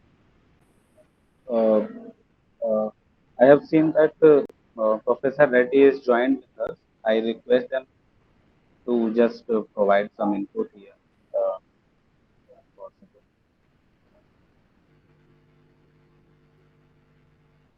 Professor Reddy, are you listening? On what aspect you want me? Sir, some valuable suggestions or input. Just we have seen that you are joined since morning, so and you are provide this session very interactive. Also, you have asked so such precise questions to all the devotees. So just we I, have I think Professor Raja has covered most of the points. But yeah, yeah, sir. from my side, what I can feel is, for example, from IGNU we are offering Master of Arts in Adult Education. Okay, it is a national university. Our course material are of very good quality. Rather, we can say excellent material, because these are prepared by involving experts at national and even international levels also. So for such a program where there are no departments which are offering adult education programs at master's level, they all can become the study centers for IGNU programs. So they can approach the regional centers in their respective states, and if they perform, rather complete the formalities of becoming a study center. For example, now Indian Adult Education Association is one of the program study centers for these programs. Like that, if Professor Raja can take initiative, so that all departments of adult education in different universities can contact or consult the respective regional centers of IGNU in their states, and obtain the relevant forms by approaching them, and fill them and submit them. each of them can become a program study center for these programs. So by becoming a program study center, at least 10-20 students at their center level they can enroll, and particularly students from their own university can be enrolled, and any other students from nearby states also can become part of that study center for receiving the support services. So that is the one way of enlarging the network of implementation of adult education programs, particularly at master's level, more so when there is a quality material available for all, and that will set uniform standards. So that I can say that it must be taken up as a policy implementation matter, and people have to drive it into the implementation, so that within given deadline, if they all can become, I think by that itself, entire country will be offering this adult education programs all over the country through different departments in different universities. I think this is the essential point I wanted to make. Okay, that's all from my side. Huh? Very good, sir. Well said. Thank Thank you, you. sir. Uh, Thank you, sir. Thank you for your suggestion. Anybody wants to add any questions? Anything?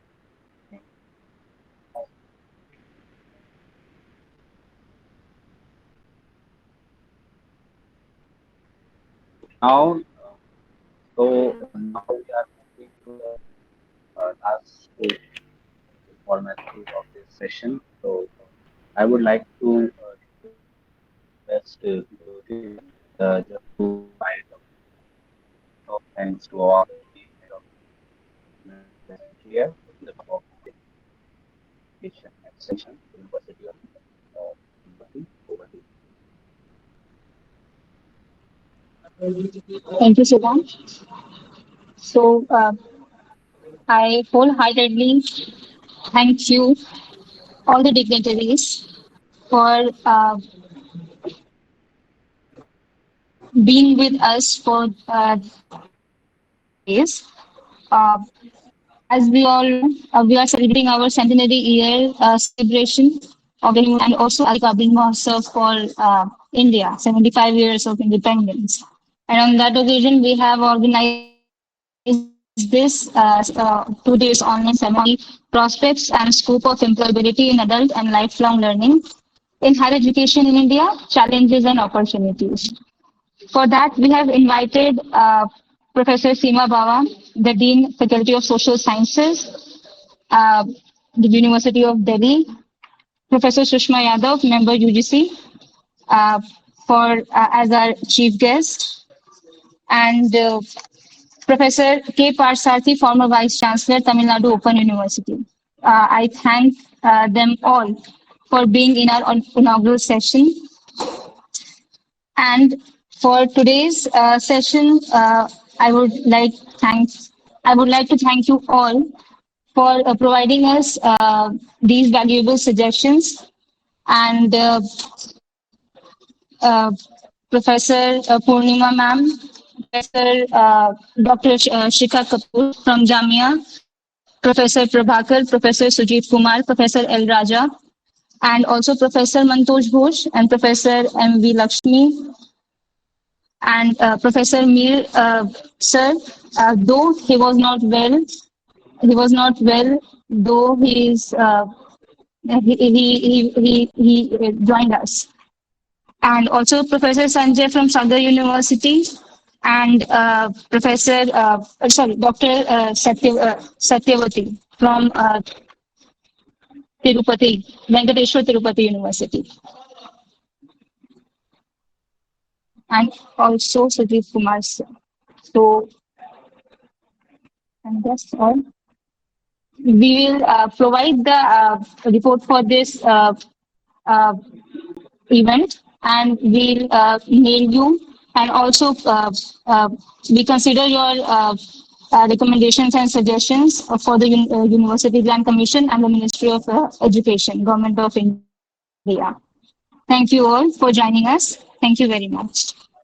I would like to add something more in this. We would like to thank Professor Rajesh sir, who is organizing such an interactive event uh, on the National Sanitary Care of the Celebration, and also the office staff, the technical staff, who provide the smooth functioning of technical assistance to this national seminar. And in last, I would means we are glad that you dignitaries are come to this platform and provide a welcome suggestion and give some interactive sessions with us and valuable inputs. We are organizing a offline meeting. We are planning to organize the offline meeting in September 2022 under Sanitary celebration, and request all of you to just grace that occasion by your beautiful presence. Thank you, sir. Thank you, all of the. Thank you, ma'am. Thank you, all the dignitaries, for being here, for just gracing by their words. Thank you.